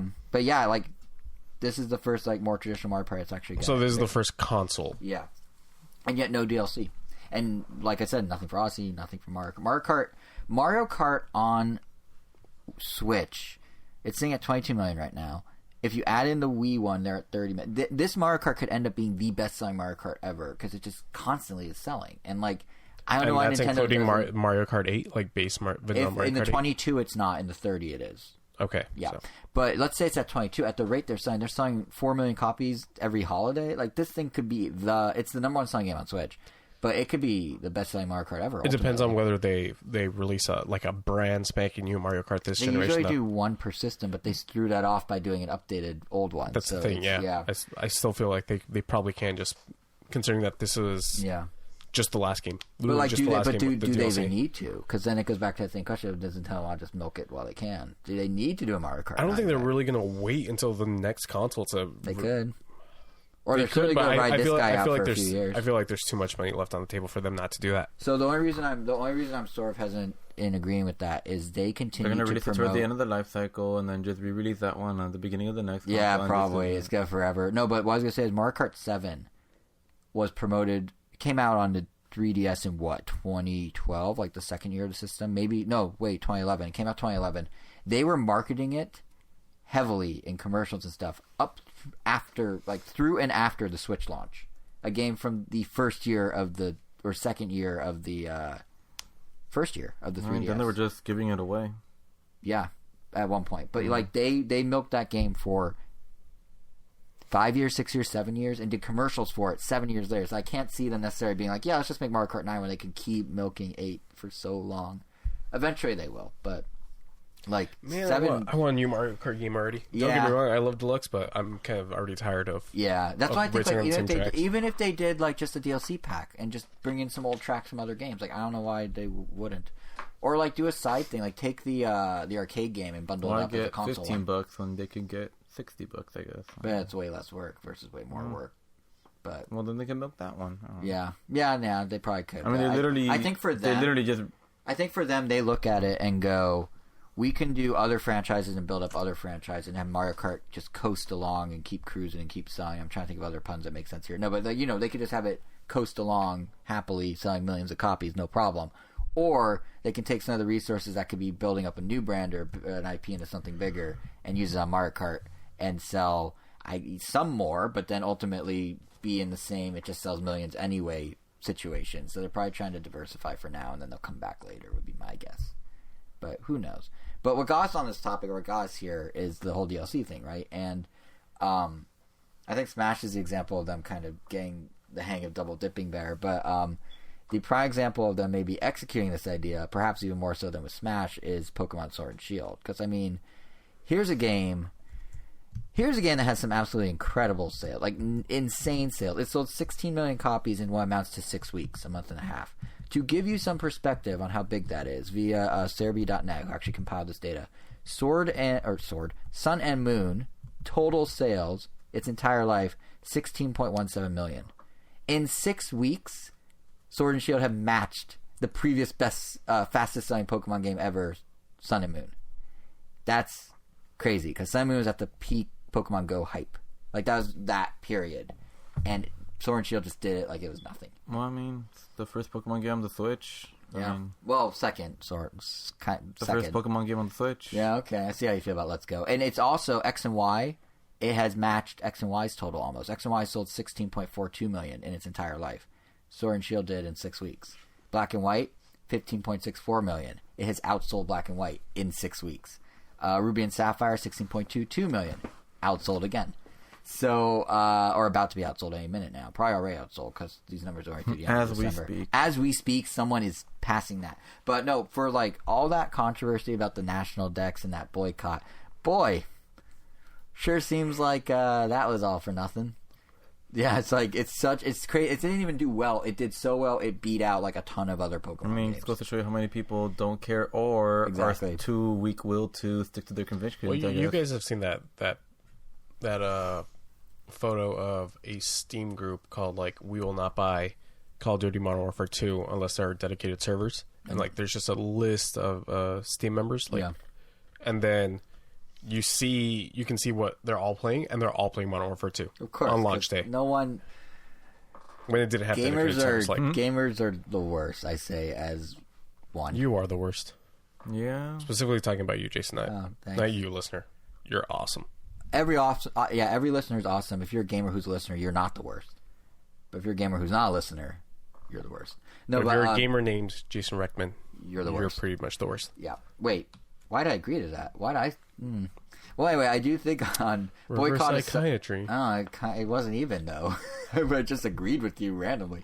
No, but I was gonna say, on some level, I think part of why it's doing this well is we've seen this before. First party sequels like the Switch boost, as I like to call it. Like whenever an IP that Nintendo decides to throw on Switch arrives, it seems to somehow outdo its predecessor or its version from another platform, and then some. I mean, happened back with Kirby Star Allies. That became one of the top-selling Kirby games ever. It happened with DK Tropical Freeze, outsold the Wii U version pretty much instantly. Happened with Bigger Fair, New Super Mario Bros. U. The Deluxe Edition's been out since, January a year ago, so we're talking 1 year. It has now already, in that 1 year, sold more than it ever sold on Wii U. In the entire 5 years, it was available for Wii U. That makes me so angry. Those games are not good. What's your concern with them? Do you just the new Super Mario Brothers? Oh, I've never liked those games. Yeah, it's pretty much the boss exclusively. I do really like the Starry Night level design thing they did in that one. But it's happening in more recent games too, like Link's Awakening. 4 million copies since it came out in September, which is already more than the wholly original Zelda, A Link Between Worlds, ever sold on 3DS.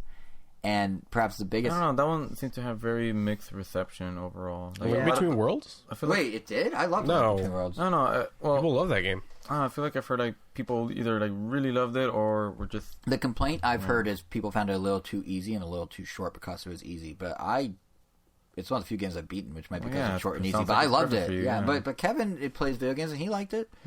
It could be just really fun.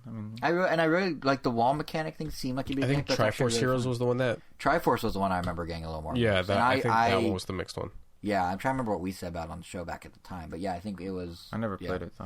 What I said on the show back at the time, but yeah, like this pattern of games selling well once they're on Switch, like Luigi's Mansion 3. This is the last example. 5 million copies in 2 months. That is twice the sell-through rate that Dark Moon had.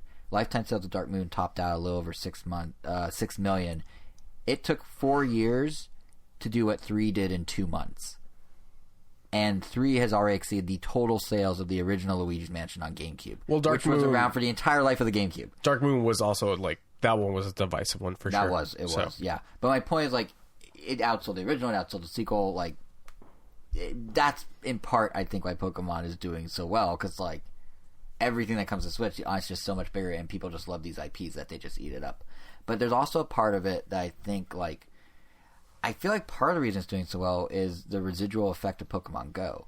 Because like a year ago, Pokemon Let's Go, Nintendo made a point that the purpose of Let's Go was to serve as a bridge between basically the mobile Go players and the full-fledged Pokemon games. And like, sure, Let's Go sales tapered off eventually, but it did, as of this financial report, still sell something like 11.67 million copies. That's a lot of people. That's nothing to scoff at. And like, it is one of the Switch's best sellers. It's ahead of Splatoon, actually. So more than Splatoon. And that's a lot of people to potentially cross, to have them potentially cross this bridge into a real Pokemon game. And it's not like Pokemon Go is dead or anything either. Like, they can convert straight into Sword and Shield. It's certainly possible. Like, the game's still thriving. There's new features like Battle Leagues rolling out, and if you need proof of just how strong it is, here's a crazy stat. Nicholas announced the other week that Pokemon Go, the live events of Pokemon Go, so we're talking like a few things in a few cities around the world, stuff like the Safari Zones in Asia and Europe, Go Fest in Chicago, it generated, just people going to do Pokemon Go events, $250 million in tourism in those locations. $120 million alone at Go Fest in Chicago. For perspective, San Diego Comic-Con brings in $140 million in tourism to San Diego. Really? Pokemon Go Fest was only $20 million less.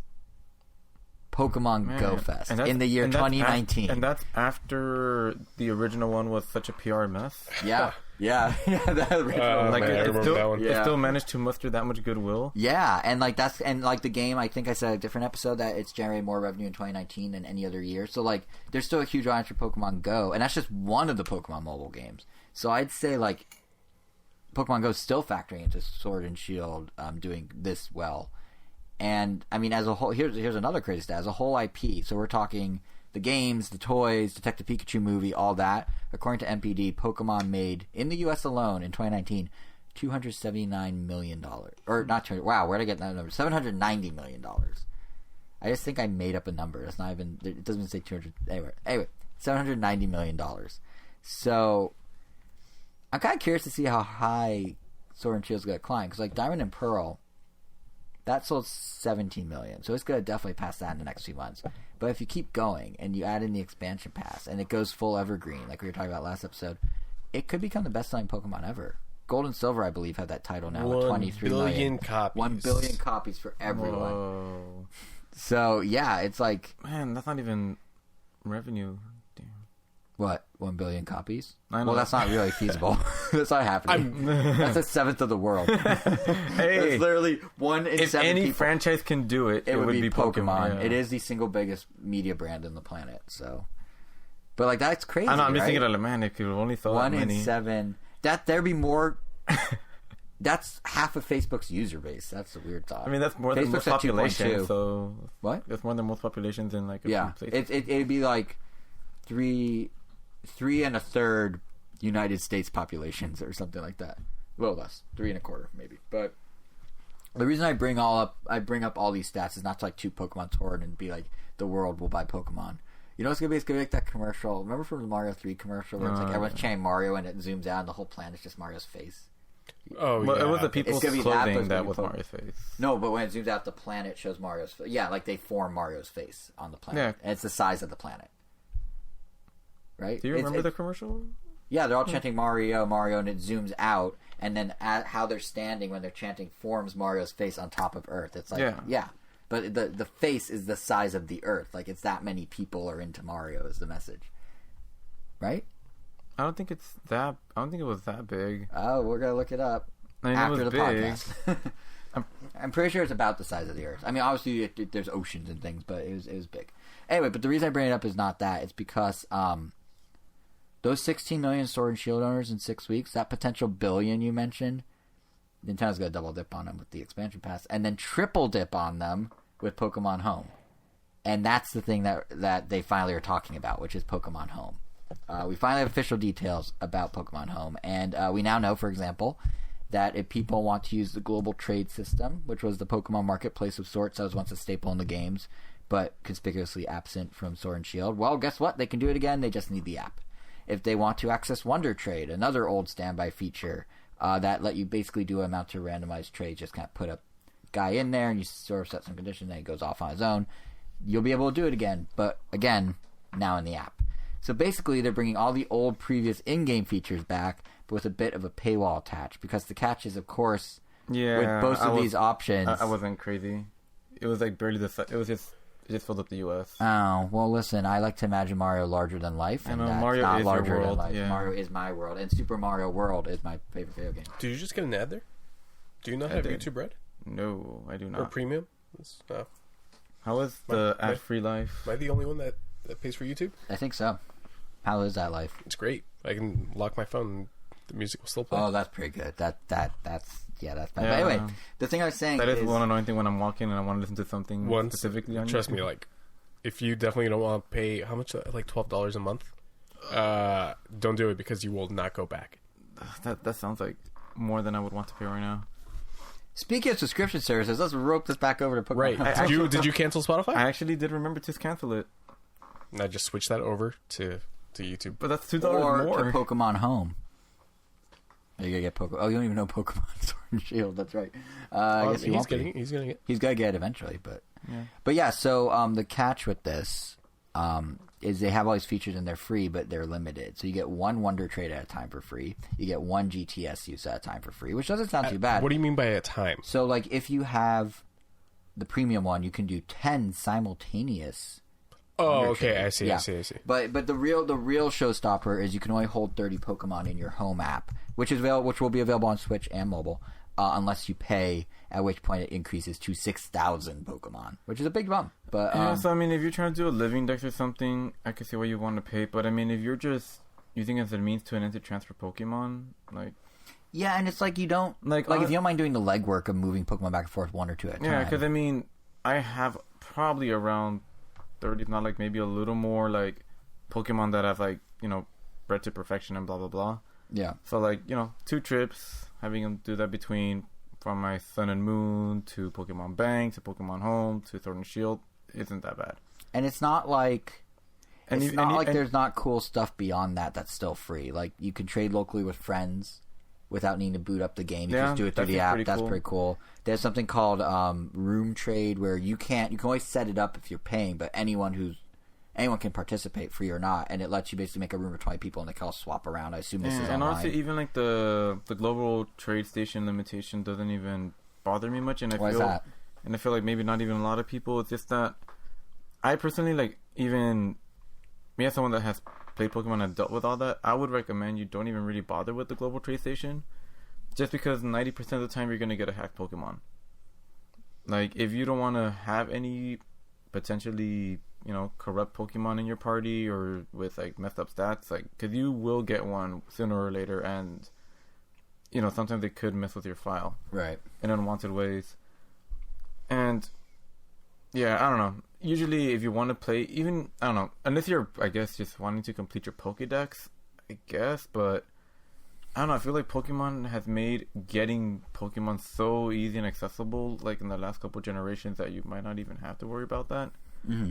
So, I don't know, I feel like just trading with people, or with friends. With, probably, like, the room trade or the friend trade. Yeah, with the room trade is probably where you're with that. And honestly, and those are basically free. Yeah, and honestly, like, those, I don't know, I mean, it's obviously not everybody, but like getting a Pokemon from someone like usually for me it's preferable just because it means more than just getting it from some random person, right? Because sometimes I like just going back on my previous Pokemon, just seeing like the original trainer tag and being like, oh, I got this from my friend from high school that I don't talk to anymore. Like, oh, this is from his old account. Like, oh, I got this from Satan.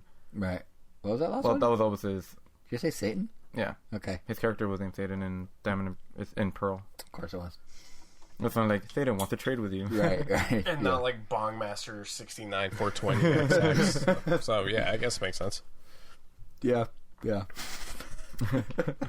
yeah, the app, like, so yeah, to your point, it does work as a kind of free app, and there's other cool stuff besides what we already talked about. There's a national Pokedex, so every Pokemon you send through the box will be registered. If it's if they have Dynamax and Gigantamax, that's gonna be registered. They'll have entries for all of them. You have a profile you can customize. You'll be able to check in on your ranked battle stats, your online competition stats if you're using the mobile phone version. You can collect, this one's a cool one, you can collect mystery gifts without booting up the game. You can just open the app and do it, and then it'll be in the game. So there's like a lot of cool stuff. Like it's really actually a solid companion app. One of the best things about it for sure, and this was like very apparent with Pokemon Bank. Yeah. After you beat the game, like if you do want to make like competitively viable Pokemon, and like part of the crux of this game and the previous one was like, so you don't have to breed Pokemon to get perfect stats or like the perfect HP. Right. You could just get a golden bottle cap. I think that's what they're called, golden caps, and it'll just automatically max out that stat. So you don't have to bother with like breeding over 100 of them. Yeah. But those cost a ton of battle points. And to get battle points, you have to do a lot of grinding in the whatever the battle tower equivalent is in this game. You're gonna love one battle save. No, I know. That's literally what I was talking about. Okay, yeah. Yeah, and in Pokemon Bank, like every time you transfer Pokemon, you would get a lot of BP for doing that, and this game just does the same thing too. Like you're gonna get a lot of BP from that. So if anything, that's probably like my biggest like incentive to getting this is just that it's gonna make getting BP so much easier.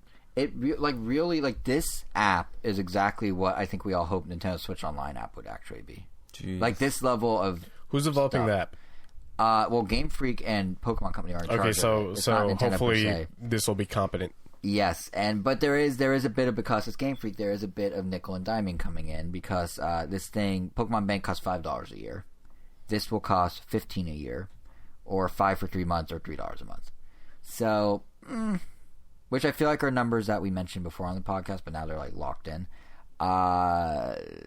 And there is one feature that's paywalled. If you want the ability to have your Pokemon rated with a judging feature that will, I assume, give some info on their stats and stuff in cryptic ways, you have to upgrade to do that. But, like, it seems like actually a pretty good deal, but for Nintendo, they get to triple dip because, like, even if only a percentage of people that use this app are going to go ahead and pay, they can slap upgrade prompts all over this thing and get some money out of people that they wouldn't otherwise if these features were just in the normal game. Which I think is what some people have a problem with, is these are features that were in the normal game minus the battle points, and they've now pulled them out of that and put them in a separate app and bombarded it with prompts to upgrade and paywalled a few of the more bulk actions. So I can see why some people would be disappointed, but it seems like it's pretty good for like your day-to-day at a free level, right, Angel? Like what you were saying. So definitely, I just have to see if the BP, like, you know, the amount of BP you get is affected by not having a subscription. But right, actually, it probably is, because I'm sure you get certain number of BP for every Pokemon you put in, and so you're capped basically. Yeah, and that's basically what I'm getting at with all this, though. Like with Pokemon Home and with Smash and everything, is that Nintendo has figured out not just how to do well with software, but how to monetize the post-pay world and do it in a way that isn't too horrible. Like their mobile games, they have not figured it out. But on their consoles and with stuff like this, like it seems like they figured out a way to basically do a long tail of money printing. And like it makes sense. Like between April and now, there were 21 Switch games that were million sellers. That's first and third party. And they basically found the sweet spot because you have the likes of Astral Chain selling 1 million copies. You have the likes of Marvel Ultimate Alliance 3 selling 1 million copies. And maybe not every single one has to have a double dip or a triple dip or eventual quadruple dips. You don't need a subscription service or DLC. Like, you know, Astral Chain doesn't have DLC. Marvel does have DLC. But it's such easy money for Nintendo. And their digital sales are up 50% year over year as a result. Like, people are giving them the money. It's working. So if it means like cool ways for us to get mystery gifts easier, like no complaints here. What give does us more mystery gifts, right? That'd be nice. What does make what is kind of odd to me is that for all this super positive like first party news that Nintendo's been sharing, the third party scene, while much improved compared to past Nintendo systems. Like, need I remind you of all the ports we talked about last episode? But anyway, even with that being better, we're still stuck in this weird third-party rut that I don't think Nintendo's ever going to fully get out of. Still not confirmed Final Fantasy VII Remake for Switch? Correct. And also, that's a EA decided to talk again about what they think of the Switch. And it's always weird when they decide to talk, because EA continues to be one of the biggest publishers in the world and basically not support the currently best-selling system in the world, which is odd. Like, to be fair, they did give us a real FIFA, and then they gave us a cheap roster update of a FIFA, and then they gave us an indie game called Fee, and then they gave us the co-op game Unravel 2, which, Angel, I think you own. I do own that. Have you engaged with the product in any way? Have you played it? I've played maybe 15 minutes of it before I'm like, yeah, I'm gonna wait until I can play this with my brother. Gotcha. So at least you showed EA there's an audience, maybe not one that's actively engaging with their game, but there's an audience that will buy their stuff. And yet, EA basically gave up on the system. We never got Madden, even though it seems like it would be huge. Like, how many Madden fans wouldn't want a way to play it on a plane or a train? How many Madden fans do you know? No, I know people that play Madden, like coworkers and stuff. Oh, anyway, I was waiting for a number. Oh, I don't know. I literally asked how many Madden fans do you know. I don't know. Not do you know my Madden fans? Like, I could think of 2 off the top of my head. You made it sound like it was way more. I don't know. Anyway, the point is, why? Like, it's weird that you can't play Madden on the go on Switch. It seems like such an obvious, easy sell. Maddening. It's maddening. Literally, the only way to do anything NFL related on the Switch right now is there's a Super Bowl event inside Fortnite. That's the only way you can do anything with football on your Switch, which is kind of odd. And yet EA just doesn't seem to care. You can play rugby and Mario and Sonic and That's not American football. I know, but it's close, but it's not. But yeah, and that's why I said NFL, not just football, because I thought you'd be like, well, soccer is football in Europe, so. But yeah, EA just doesn't seem to care. It's weird. They were asked about it on their financial conference call earlier this week, and they gave this weird non-answer where they're like, as the platform grows, our interest in adding content grows for that platform. But we're also conscious of the fact that top-selling titles by a long shot are all Nintendo software, which is fabulous software, but it helps us balance the realities of how big our markets could be there. Which, like, he's not exactly wrong. On some level, he's right. The top 10 is always first-party Nintendo games, but 21 million sellers. I just said a few minutes ago there are 21 million sellers since April on Switch. Some of those are third-party. In fact, Furukawa was saying in Nintendo's own briefing that third-party game sales since April, the start of this fiscal year, are up 50% compared to a year ago. In 2019, there were 400 more games released on Switch than PS4 and Xbox One combined.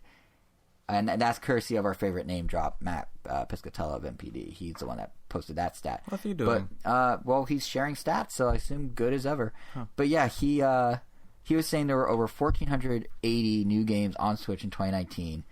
GDC just did a survey of developers. 19% of them plan to bring their next game to Switch. 17 are bringing their current game to Switch. So to hear, know all that, and then hear EA go, nah, we don't see a reason to make games on Switch just doesn't make sense to me when that many other people clearly see a reason to make games on Switch. I had a conversation with Matt Piscatello. Yes, you did on Twitter. What did you ask him? You said it was something from the podcast. I remember. It was, let's see, hello, Mr. Piscatello. You don't even read the whole thing. You could. Wow, that's a lot. Wasn't it just it was just about digital download codes and NPD. How they're counted, right? I think now they are, right? Certain publishers, yes, certain publishers. Digital full game Nintendo sales does on not PSN, Xbox, and Steam are included. But not Nintendo. And some download cards are counted as accessories. Yeah, like if you buy the eShop, like if you buy the credit, like $34 for the eShop. Yeah. But anyway, my point is, all these companies get why Switch matters, and EA is just nah, which is weird, because, I get they're a small publisher, but EA, they're one of the biggest publishers in the world. It's not like their games are going to get lost in the shuffle. If you're an indie, sure, but EA is big. EA will make waves. EA will get attention. Why are they not? I don't know. Does it bother anyone else that, one of the biggest publishers in the world that makes actually some cool games that make sense on Switch just not don't really. support it? No, I guess I'm just okay. There's only one EA game that I bought in maybe, the last 5 years. Yeah. Yeah. What was it? Star Wars Fallen Order, the one that just came out. Yeah. Yeah, and I only got Unravel it's not like because the Switch is... I was given a bunch of gift cards for Christmas, and I was like, well, it's a co-op game. I didn't even... Yeah. Yeah. I mean, just to me, it seems so that we have Fortnite, we have Overwatch, but we don't have Apex Legends. We have stuff like Splatoon, but we don't have Plant vs. Zombies. Yeah, that's the one that... We have stuff like Civ, but we don't have Sims. It's just there's so many things that, that style works on the Switch, but EA's it's we're funny, not it does feel weird that those games aren't on the Switch, but I wouldn't buy them even if they were. Yeah, I mean, I don't even know if I buy all three I just mentioned, but just conceptually, it's so weird. Yeah, that's what I said. Yeah, it's weird that they're not on there, but I wouldn't buy them anyway. So maybe they do have a point. I think it's just because EA might not see it it might see it more as a handheld than just a full blown console, especially with the power differential between these and the other consoles on the PC platform. Something there, yeah. And they've already I have a coworker. Whenever I see him on his phone, he's playing Madden, so they don't. They don't necessarily need. They don't. Yeah, they are play on your iPhone. Yeah, so I guess that's a good point. Another spot where I see where EA is maybe coming from is if they get the timing wrong on the Switch releases, if they don't day and date it, it's possible the games just go outright bomb.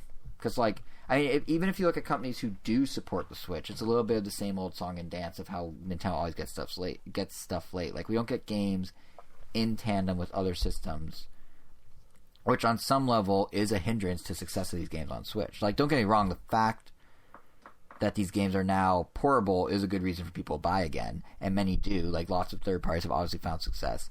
But when your games are released close together, it seems like it's just limiting the Switch version's reach or potential reach. Because, take Outer Worlds, for example. So the Outer Worlds came out, you talked about it on the show in October, and you're saying, yeah, it's coming to Switch. They set a date for March 6th, so that's soon. It's going to be digital only with physical copies that are just a box with download code. That's not really relevant, just in case anyone needed to know. But at least they're doing it. What? At least they're doing it. Yeah. No, but what I was going to say is March 6th is not that far from October. And in that time, you can get on PC, Xbox, PlayStation. It's part of Xbox Game Pass, which a lot of folks right now are paying $1 introductory rate for. It's almost about Wargroove, but then you told them it was on the Game Pass. Yeah, exactly. They proceeded not to buy it and just played it on. Well, to that exact point, how many people are actually going to double dip on Outer Worlds 6 months after they may have first bought it on another platform, or when it's on Game Pass, or may not even know they own it. Right, and then like a game like BioShock Collection, which we mentioned last episode was rumored for Switch. Another rating board is now confirming it, the Korean rating board this time. But that works because it's been years since folks played that game. So the second purchase with the plus portability makes sense. Same reason Skyrim did well when it came out on Switch years later. Same reason Doom 2016 or whatever year it came out on Switch. But like 6 months, I can't see very many people being like, oh, I just bought that, let me double dip. And it's why, like, it's kind of disheartening to hear that Doom Eternal for Switch has now been delayed beyond the other versions, too. Those come out March 20th. Switch one is sometime in the future. Is Doom coming March 20th? Because I could have sworn they got delayed past March. No, I think it's still March. Yeah, all the memes are Doom and Animal Crossing are the only games coming out on time. And it's like Isabelle and Doom Guy hanging out. I'm pretty sure. Double check it. But, like, on one level... actually, to that point, on one level, maybe they delayed the Switch version because they know every Switch owner is going to be playing Animal Crossing on March 20th, and they don't want to conflict. In all seriousness, I think it is saying the delay won't be a huge one for Doom Eternal on Switch, but they're also not giving a date, which is always mysterious. But the reason behind the delay is, like, they're sincerely trying to make the best game possible, which is nice. They basically want to finish the other version up, hand over that final code to Panic Button, and let them do their thing and give them time to do their thing. And they're kind of really close to hit the March date, so whatever. I get that. And they're also not just going to keep it so that it's day and date with the Switch version. Right. But if you're a Doom fan, how long are you willing to wait for that extra little portability? If you can play Eternal in March on, say, your PS4 or Xbox, or wait till hypothetically May for the Switch version, like, how many people are going to do that? Probably not many. But at the same time, well, they're always talking about how this is the perfect companion piece. I don't know how many people, let's say Doom were to release day and date with Switch, console, PC, other consoles and PC. Yeah. I don't know how many people would be like, yeah, I'm going to get the Switch version. That's a fair point because it's a big graphical showcase. Yeah, exactly. The Switch version is because the only real option. Right. It's either the only option or you really care about portability above everything else. But I don't know how many people... kind of to your point, I don't know how many people are going to be like, I kind of want the graphical downgrade was definitely worth me being able to take it into my bathroom. I don't think anybody thinks that. Yeah, so it's an even smaller subset of that will be like, it's so worth it, I will not play Doom for 2 more months. Because someone might be like, maybe. And they might be hemming and hawing over, well, I travel a lot, so it would be good to have on the plane, or I commute every day, I want it on the train. But then if they have like a big Doom Guy poster on their wall at their apartment or whatever, are they going to be willing to wait till June when they know all their buddies that like Doom? If they have a big Doom Guy poster on their wall, they'll probably double dip anyway. Maybe. But my point is, like, plenty of people got Mortal Kombat 11 on their PS4 and the Switch just because they want to have it with the nice graphics and right. But and there's obviously that audience too. But I guess what I'm saying is. Wow, Siri, rude. No, but I was gonna say, I guess there's like it's like diminishing returns the more and more that this sort of thing happens. Yeah, and that's kind of a bummer. Like maybe I'm just a Nintendo I guess you could say it's fan. Doom, huh? What? It's Doom? No, Nintendo's not Doom. I was just saying. Doom. I thought you said Nintendo is Doom. The Nintendo Switch copy of Doom. Oh, version Doom. Which is a shame because, man, that game looks sweet. And I really like the original Switch one. But maybe well, it wouldn't affect me because I only own one console. But I just say some of this, I think maybe me just being a Nintendo fan suffering from like. Are you getting Doom Eternal? I don't know yet, but that's a no. Yeah. But what I was gonna say, some of this maybe me suffering from like third party support PTSD as a Nintendo fan, where like I think anything that could cause companies to pull the rug out from our Nintendo's system, I always assume they're gonna do. But, like, there's just a part of me that sees something like Devil May Cry 3 from Capcom, like that port, as one thing. And then these delayed just enough to hurt recent third-party games, but not enough to really, like, that's like a whole nother bucket. So, like, I'm not sure if the sales of the latter will underpin the chance of the former or what, but it's something that in an ideal world wouldn't be an issue and we get everything day and date, But anyway, all that said, why don't we talk about some games that the Switch did get? One of which is from Nintendo by way of Atlas. The other of which is As Indie as They Come. And Kevin, you've been playing both, so I don't know where you want to start. Do you want to start with Bee Simulator or Tokyo Mirage Session Sharp FE Encore? Early impressions. Let's start with Bee Simulator. Okay. So, Tell us all about Bee Simulator. We should note that we did get this copy. Yeah, full disclosure. Yeah. Was it the publisher or the dev that gave it to us? It was someone in there on the PR side of things. So it could have been the publisher's PR, could have been someone working with the dev. I don't remember. Okay, so shout out. I don't know. Shout out. I don't remember. Shout out to I believe it's pronounced Varsov Game Studios, which are the devs, or Big Ben Interactive. Well, shout out to both of you, regardless. So right off the bat, the game wasn't what I thought it was going to be. When you asked me if I wanted code for the game, I was thinking that it was going to be a mix between like Goat Simulator and Mr. Mosquito. And dude, Mr. Mosquito would have been great. And this game is not that. So don't go in thinking Mr. Mosquito 2. And then you had told me that it was an open world game. That's what I was GTA told. style. Yeah. Or that's what the devs told you, right? No. Or that's who whoever told you. Mystery Man. Yeah, who's going to be listening to this because I'm going to send him a link. He's like, "What is going on in this conversation?" Yeah. It absolutely is an open world game, sort of in the same vein of a GTA or a Ubisoft style open world game. Oh, so that was correct. Okay. Yeah. I was scared for a second. It doesn't the game doesn't play anything for laughs the same way that a Goat Simulator does. It's a quirky game, but it's not supposed to be a ridiculous. So how serious is the simulator concept of Bee Simulator? Is it actually like you're pollinating? So you are gathering pollen and going back to the hive, but maybe it's not as simulatory as you think it is. Well, for one, this game has a story with full voice acting and named characters. Are all the characters' names puns on different types of bees? Yes, you play as a bee named Biscuit. Wait, Biscuit? Biscuit, yeah. Like biscuit. No, I know, but I thought it'd be like a name pun, not a cookie pun, but okay. Keep going. Beaverly or something. Yeah, yeah. I mean, true, I guess. Or Beely for Billy. Or Benjamin. Benjamin's. I said I was going to stop. All right. I'm kidding. So you play as Biscuit, and your job is to go out into the world, collect pollen, and then return to the hive. The FPS view looks interesting. The what? What? The first person view? Oh, the FPS? I think the first person view. You said FPS. Yeah, wait, there's no shooting. Anyway, you're shooting your stinger. Dude, that would be a game. Anyway, sorry, we keep interrupting you. Yeah, so at the start of the game, you're just collecting pollen and then returning to the hive and then dropping off the pollen. Biscuit does not want to do that. She or he, I'm not too sure. Maybe like Byleth. Then decides to get into some hijinks and try to prove to the queen that they can do more than just like collect pollen. Mm-hmm.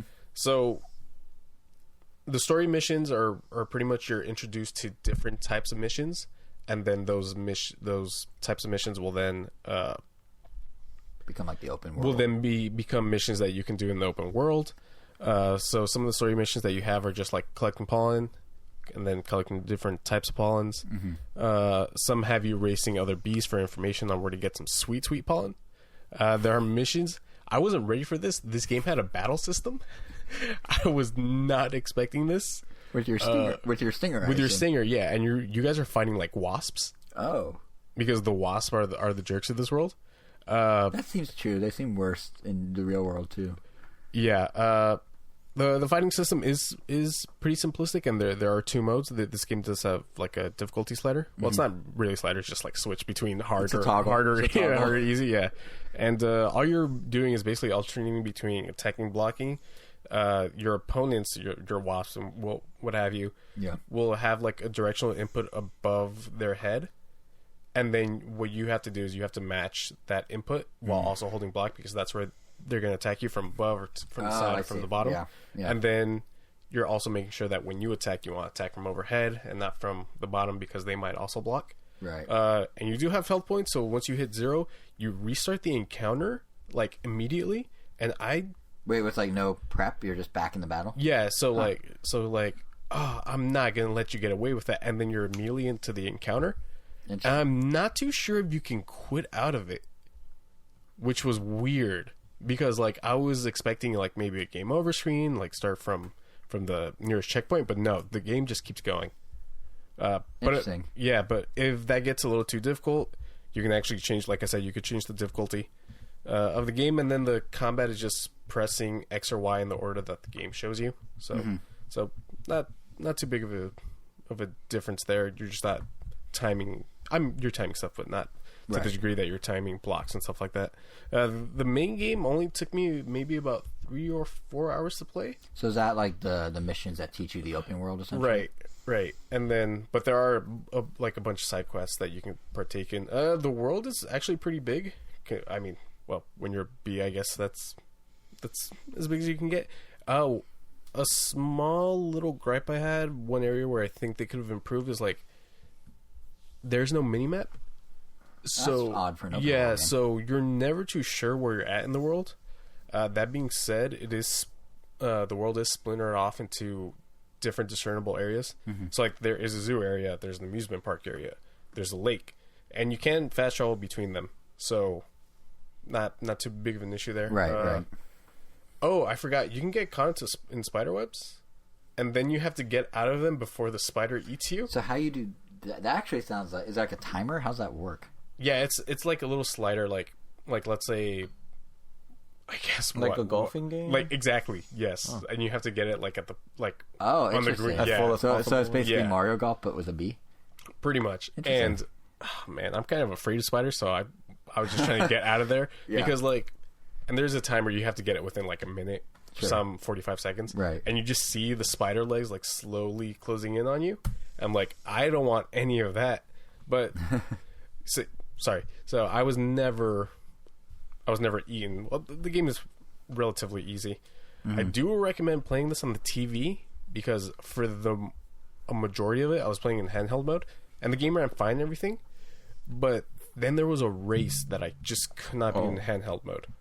So I docked it so I could play with Pro Controller. Was it like obstacles were just really small on the screen, or like what was stopping it? Or do you just honestly, get your hands the sticks. together? Honestly, the sticks. Okay. The sticks. Yeah. So then I played it with a Pro Controller. I mean, I guess I could have just played a handheld with the Pro Controller anyways, but the game looked much more vibrant. Something about handheld mode, I don't know if it was my brightness but it just looked kind of washed out. And then it was almost like I added like 60 backlights to my TV. like these rings that you go in through races were blue in handheld mode, but they were green on the TV mode. Strange. Yeah. The controls are I mean, they're fine. They're not doing anything revolutionary. Were the rings like did you ever play Wave Race? If you're going through rings, it reminds me of like Wave Race. You have to think Superman 64. Okay, but better. Yeah, but better. Okay. For one, this one controls actually like it good. Should. Yeah. It's not doing anything revolutionary, but controlling stuff in like a 3D space can be cumbersome. Sure. Yeah. And I think the devs did a pretty good job of having you control this B. I mean, I had a good time with it. It's a charming little game. Definitely one for like, I guess younger gamers should get their feet wet to like open world games. GTA without the and adult content. It is a very educational. And the loading screens are like some like really nice artwork of like close up of bees or like, and it'll give you like little bee facts. At one point in the game, you come across, spoiler alert, you come across like a robot that you follow, and then it's actually like a drone because like in real life people are using little drones to pollinate because if you don't know, the bees are dying and we need the bees. And this game is good. I don't think this game the word. Yeah, I don't think this game ever brings that up, but I don't know why they would. But that would be kind of dark. Yeah, if it's like, hey, we're all dying. And like also, I'm the last one of my kind. Yeah, so I had fun with it. It is rare that you get like an open world game that's like so like different from, because a lot of them follow the same like tropes, right? And this seems to break that, so that's kind of cool, right? I mean, like I said, you do have a handful of different like missions that you can do, right? But you're not like a human or I guess a hacker hacking Chicago and/or San Francisco. Yeah, I guess so. Yeah. So it was a fun little twist on the open world idea. Cool. Yeah. So that's B Simulator. That's B Simulator. And then you've also been playing, oh boy, or you've been starting to play. This is your passion game here, right? Tokyo Mirage Session Sharp FE Encore. Okay, so whenever you feel that I'm getting too lost here, just Feel free to tap. Are you just going to ramble for like 20 minutes? Because I do that for 2 hours every episode, so I have no say in this. Okay, so this type of game is something I'm a little bit more familiar with. Mm-hmm. If you guys have followed me on the podcast, you guys know that I love my JRPGs. And your Persona. And my Persona. And I'm going to do my best to not bring up Persona at all in this. Just Shin Megami We should have a Tensei? buzzer every time. Just Shin Megami Tensei. Oh, okay. Yeah, because it's not technically Persona. Yeah. It's Shin Megami. But Persona technically was Shin Megami Tensei up until... anyways, I'm not getting into this. Wasn't there a Joker costume in this thing? There is. Yes, there is. So I feel like you just spoiled that for him. He had to look No, I knew about that. Yeah. That was in the trailer. I know, it's all the marketing. So this is a part of the original release that came out in 2015 in Japan, 2016 in the States. On the Wii U. On the Wii U. Yes. Yeah. It might come out, yes, it's 16. Sorry. Yeah, I never had a Wii U, so I never got to play it, so I was really excited to play this. Mm-hmm. For those of you who don't know, this is supposed to be a crossover between Fire Emblem and Shin Megami Tensei. At least that's how it was announced. The reveals showed something completely different. Yeah. But anyways, those are two series that I enjoy. And then, like I said, it was finally revealed, and I think a lot of people were really caught off by how bright and cheery it is. And pop music centric it was. Considering the serious nature of Fire Emblem and the gritty, the dark grittiness of Shin Megami Tensei, I'm just going to refer to it as SMT from now on, because Shin Megami Tensei is not something that I like saying. Rolls off the tongue, yeah. You could also just say Persona. No. I know. No. You'll see why I'm not going to say Persona. Okay. Man, this game is super fun. Oh, man. Okay. So, you play as, and I'm not sure if they're teenagers or high schoolers, but they're young adults, we'll say. Sure. But you play as this cast of characters in modern Tokyo, Japan. This is in a fictional setting. You're in Tokyo. You're crossing through Shibuya Crossing. Oh, okay. You're going to Shinjuku. Mm-hmm. That kind of stuff. And in Tokyo, there's been some strange phenomena going around where entertainers, for those of you who don't know, in Japan they're called idols, and idols range anywhere from singers, dancers, movie stars, that kind of stuff. This is a Japanese as hell game, just FYI. So all these idols are mysteriously disappearing. Uh-huh. Really early on, you learn that this is happening because these evil spirits, known as Mirages, are infiltrating Tokyo, hence Tokyo Mirage. We'll get to the sessions in a little bit. And the Sharp FE. And Encore. Yeah, they are the reasons behind these disappearances. Mm-hmm. And let me get to the part where this gets real anime. These Mirages are trying to steal Performa. Not to be confused with... Not to be confused with Persona. Performa. Which Someone at Nintendo's Treehouse is like, guys, I got it. Performa. And then bought lunch for everyone. So Performa. Nope. they never do that. But Performa is energy that everybody has locked inside of them. Even us? Even us. Even you and me. We have Persona. Wow.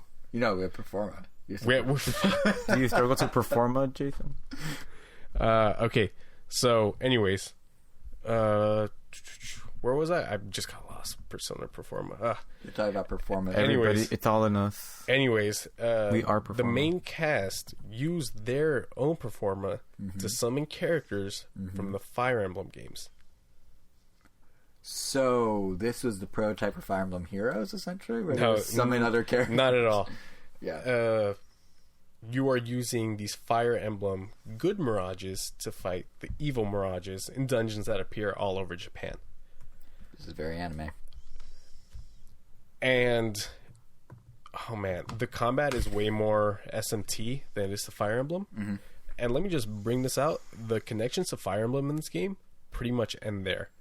Because, the main character, Itsuki, his Performa, or his Fire Emblem character, is Chrom. Okay, yeah. But he looks nothing like Chrom. He's just named Chrom. He just Does he named have the Chrom. same color And I'm hair? guessing it's blue He hair. does. Yeah, so the blue hair. Yeah. That's literally it, but he looks nothing like Chrom. It's like when you go from Final Fantasy VII Cloud, and then you go to Kingdom Hearts Cloud, which looks nothing like... Right. Yeah. It's all stylized and... Yeah. Yeah. Yeah. aside from that, That's probably why they don't put the full Fire Emblem name on the game and just say FE. Yeah. I mean, and like Tharj is in there. Tiki's in there. Yeah, Tiki's in there. Seda, which was from the original Fire Emblem game, which I think Like the one that never came here. Yeah, the one that NES? yeah. We got it on the DS as a remake. Eventually, but we didn't get like the original. Well, yeah, but I mean, Wait, which That's one? true, Which we one was did that get it one? on DS. Echoes. no. Oh, on the DS. Yeah, on the DS, we got like an actual like a remake of the NES game. Sacred Sword. No, one of them. Dragon? No, I don't know. I forgot what it was called, but it was literally they made a 3DS version of the NES game with updated visuals and what have you. Wait, so it wasn't Echoes? Yeah, that was Echoes because No. they had the dungeon crawl. No, Oh no, that's the second one. That's a remake of the second game. There's too many Fire Emblems, just like there's too many Fire Emblem Swordsman in Smash. Anyway, I think it's called like the Dragon something. Okay. The Dragon Stone, Sacred. No, Sacred Emblem Stone remake, DS. Sorry, this is No, Shadow like- Dragon. There you go. Shadow Okay. Dragon. SD? Why wouldn't it be Dragon Shadow? Because they already had like 3 on DS at that point, I think. Yeah, whatever, I guess. Anyways, let me get into the combat a They little didn't bit. have any on the 3DS. Wait, that's the only one they had on the DS. Yeah, they only because they were too busy with that other combat game. Advance Wars? Yeah, Dual Strike and Days of Ruin. Yeah, I love Advance Wars. I didn't like Days of Ruin as much. No, I feel like it got a little too serious for it to come good. melodramatic. It needed to be funny and lighthearted. Yeah. Yeah, Shadow Dragon. Nope. Yeah, that was the only one that came to America. There's also New Mystery of the Emblem. Anyways, Sorry. Okay, Now I'm the one interrupting. so aside from this Crom and other Fire Emblem characters, literally they're just generic like anime knights Yeah. with Fire Emblem names slapped on them. Because the combat is nothing like Fire Emblem, like tactical or anything. This resembles a Shin Megami Tensei game way more. The closest that this game comes to like Fire Emblem combat is that the type of weapons that you're using are swords, spears, axes, arrows as your main weapons against enemies, and you're also using elemental skills that you're perform Fire Emblem Mirages. Man, don't look at me like that. I just so smiling. were you pleasantly surprised that this ended up just being more of a Shin Megami Tensei kind of game? I mean, I like both of the series, but considering that, yeah, I've been waiting for Shin Megami Tensei 5 for a while now. And you'll keep waiting because they haven't said anything. Yeah. Yeah. So you're using those weapons, the weapon wheel stuff. Triangle. Yeah. And is it a weapon triangle or is That's it what they called it. Yeah, they call it the triangle. triangle. Except apologies. they've added some stuff recently. So. Yeah, they originally called it the triangle. Yeah. Yeah, so aside from that, you're using your standard JRPG stuff, your elemental skills, fire, ice, wind, that sort of stuff. And the combat is standard turn-based. You go, maybe another party member, which I shouldn't call them party members. You'll see why. Because they're fellow stars of the stage. You're actually pretty close to that. Okay. But aside from that, what like similar to other RPGs, you're trying to exploit enemy weaknesses. So if an enemy's weak to fire, well, obviously you're going to want to use a fire skill. Where the combat gets interesting is with the introduction of session attacks. That's where the session comes in. All right, so this Like might a music studio session? yes. So session I learn attacks fast. are a string of skills. Okay. Okay, now follow me here. I think okay. I followed you deep down this rabbit hole. Let's go. So if an enemy is weak to a fire skill, the first, let's say we are the party members, okay? Okay. Let's say that phone is an enemy The phone is in front And of it's- us, everyone. and it's weak to fire. Okay. You use a fire skill. Yes. I have a session skill, not a regular skill, a session skill called Fire Sword, Okay. which then you already triggered the fire. Yeah. Oh, and you Fire do Sword, this- I triggered the sword. Let's say this guy has a sword ice session Yeah. skill. I re-triggered the sword. Yep. Now he's going to trigger the ice. I see. So you all do it together. You're It's all like doing it together. Forming a band and playing music. Sure. Just to keep the music theme going here. Yeah.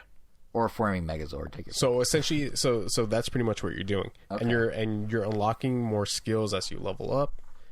You have to level up weapons. Weapons are the ones that hold the skills, and then as you level them up, you slot them into, and like there's a bunch of different combinations of session skills. I'm assuming that you can make a bunch of, I guess they're not really called links, but like I'm assuming you can go pretty far deep into it, because so far I've only unlocked skills that let me do like a 3 combo. So I'm assuming further ahead I'll be doing like 15, like a 15 hit combo. Yeah, that makes sense. It's so satisfying to do these chain of attacks like on enemies, because it's like really flashy. It's really quick. Aside from that, you can do these special. It's so ridiculous. You're doing these these special performance attacks, which are just stronger attacks, and then every now and then you can use, whenever you use like a skill, you'll trigger an ad lib, which is a stronger skill that will trigger a small little cutscene. So a final smash. In a way. Yeah, sure. Like they do a bunch of damage. Oh, in these dungeons, I forget that you're wearing these incredibly flashy pop like singer outfits, and the fighting arenas are actual like stadiums, like concert arenas, like in Sword and Shield. Like you're performing in front of an audience whenever you're playing this game. I would love to be sitting in the room when Atlas goes to Nintendo and goes, "So, you want us to do something with Fire Emblem? So let's introduce you to this trio of pop stars." It's like, what? So from my understanding, they actually did have to get a real talent agency in Japan. Oh, really?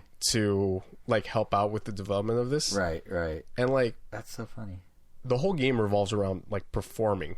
Right. And the small little touches it adds to the game are like really clever, and I really, really like. Mm-hmm. So like your party isn't called a party in this game as it is in other RPGs. Right.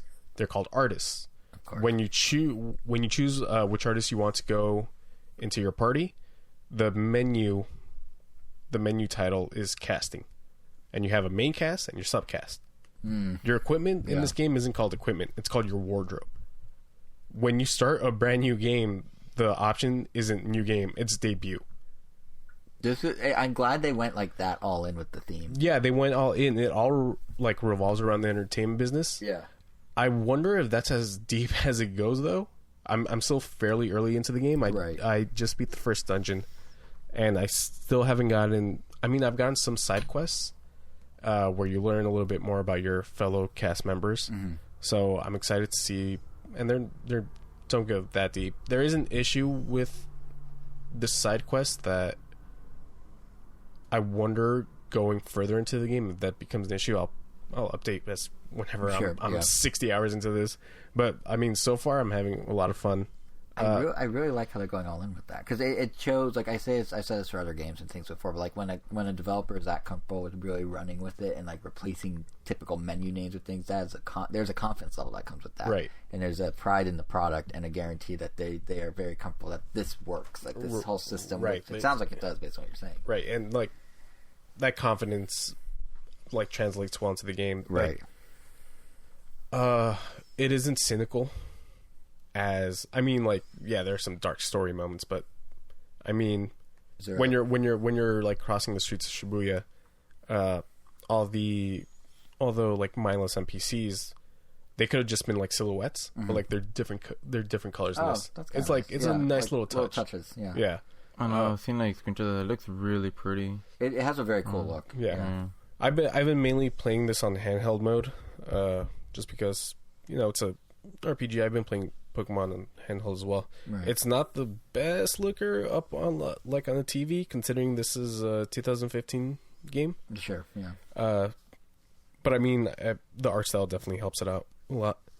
I'm digging this game, man. I cannot say enough good things about it. Maybe that'll turn with like the second dungeon, but I mean, but as of now, so far so good. It's a little on the easy side. It's very easy to heal your party members. Do they have an option for hard difficulty in the beginning, or you're kind of stuck with a default until potentially? No, do they call it difficulty, or do they come up with some weird music? No, it was difficulty. I did choose the hard difficulty, and you could switch it whenever you want. Which, yeah, it's really easy to just bring your characters up to 100%. Like, mana is called energy points in this game, and it's difficult to combine like Shin Megami Tensei 4 or even Persona. How do they not call the mana star power? Because like like stage star power. Well, star power sounds like something you used to like build like an ultimate meter. Like mana is usually just I guess your exhaustible resource. Yeah, I guess. Yeah. Star power could have worked. Yeah, they could call it star power. But like because like your energy level for like your stage performance. Yeah. Like how much star power do you have? And as you whittle down your star power, you perform worse on stage. I mean, I've played other games where they've literally used the word star power, and it's usually used like as like their star power, like their ability. Yeah, but or they're like changing everything. I know. But I'm just saying. I get what you're saying. It's just hard for me to associate it as something else. You're right. But yeah, those are my initial impressions so far. Nice. You'll have to keep us posted in future episodes. Man, this game is Japan as hell. There's it looks it. Cutscenes of there's full blown music videos in this thing. Oh, wow. Yeah, it's impressive for sure. Impressive. Well, I don't know if you have an update for us in our next episode, but our next episode is in 2 weeks' time on February 16th. So grind away or dance away or whatever it is you do in this game. But in terms of like what the word for it is, but it sounds like it's gonna be a super hit. Games, by the way, the Persona dancing games now. The Vita, right? They're for Vita. They're for Vita, and they all came out on PS4. Yeah. I don't think I have the guts to be playing all that stuff in my household. This is gonna be your gateway drug. Something really quickly that doesn't really matter. This game only has a Japanese dub. Interesting. It doesn't have an English dub. Really? Which I thought was weird. Nintendo? Doesn't the Wii U have an English dub? I thought it did. Maybe it doesn't. Maybe it doesn't. I don't think it does. I doubt they would not reuse it. So yeah, it probably didn't. Yeah. I really is Japan. I found that really strange. So. That is kind of strange. Well, I mean, it helps with the immersion. I mean, if it's set in Japan and everyone's speaking English, I mean, it's not very realistic, I guess. Well, I mean... I don't think much of this game's very realistic. Persona has an English dub. Oh. Yeah. But not only that, But Nintendo localized this one, so... Some of the characters will say something in battle, and it won't get translated, so I have no idea what the hell they're saying. That's a little odd. It's odd, yeah. But, yeah, well, on that note, I guess that does it for this episode, unless there's anything I'm forgetting, gentlemen. Doesn't sound like it. So, like I said, we'll be back on February 16th. We'll, of course, have the latest Nintendo happenings, what we're playing, maybe some more Tokyo Mirage session, maybe not. But, yeah, to make sure you don't miss it, you can follow us on Twitter at Round Nintendo. You can subscribe to us on every podcasting app known in this universe. We're talking Spotify, Stitcher, TuneIn, Apple Podcasts, Google Podcasts, YouTube. Our channel is RoundNintendo.com. You can follow us individually on Twitter for thoughts on video gaming things and other things. I am JSR7. Angel is Wero, WEIRO_O, and Kevin is KVN Gomez. And on that note, we turn, as always, to Kevin for the final word. It is 1:19 in the morning. I'm tired.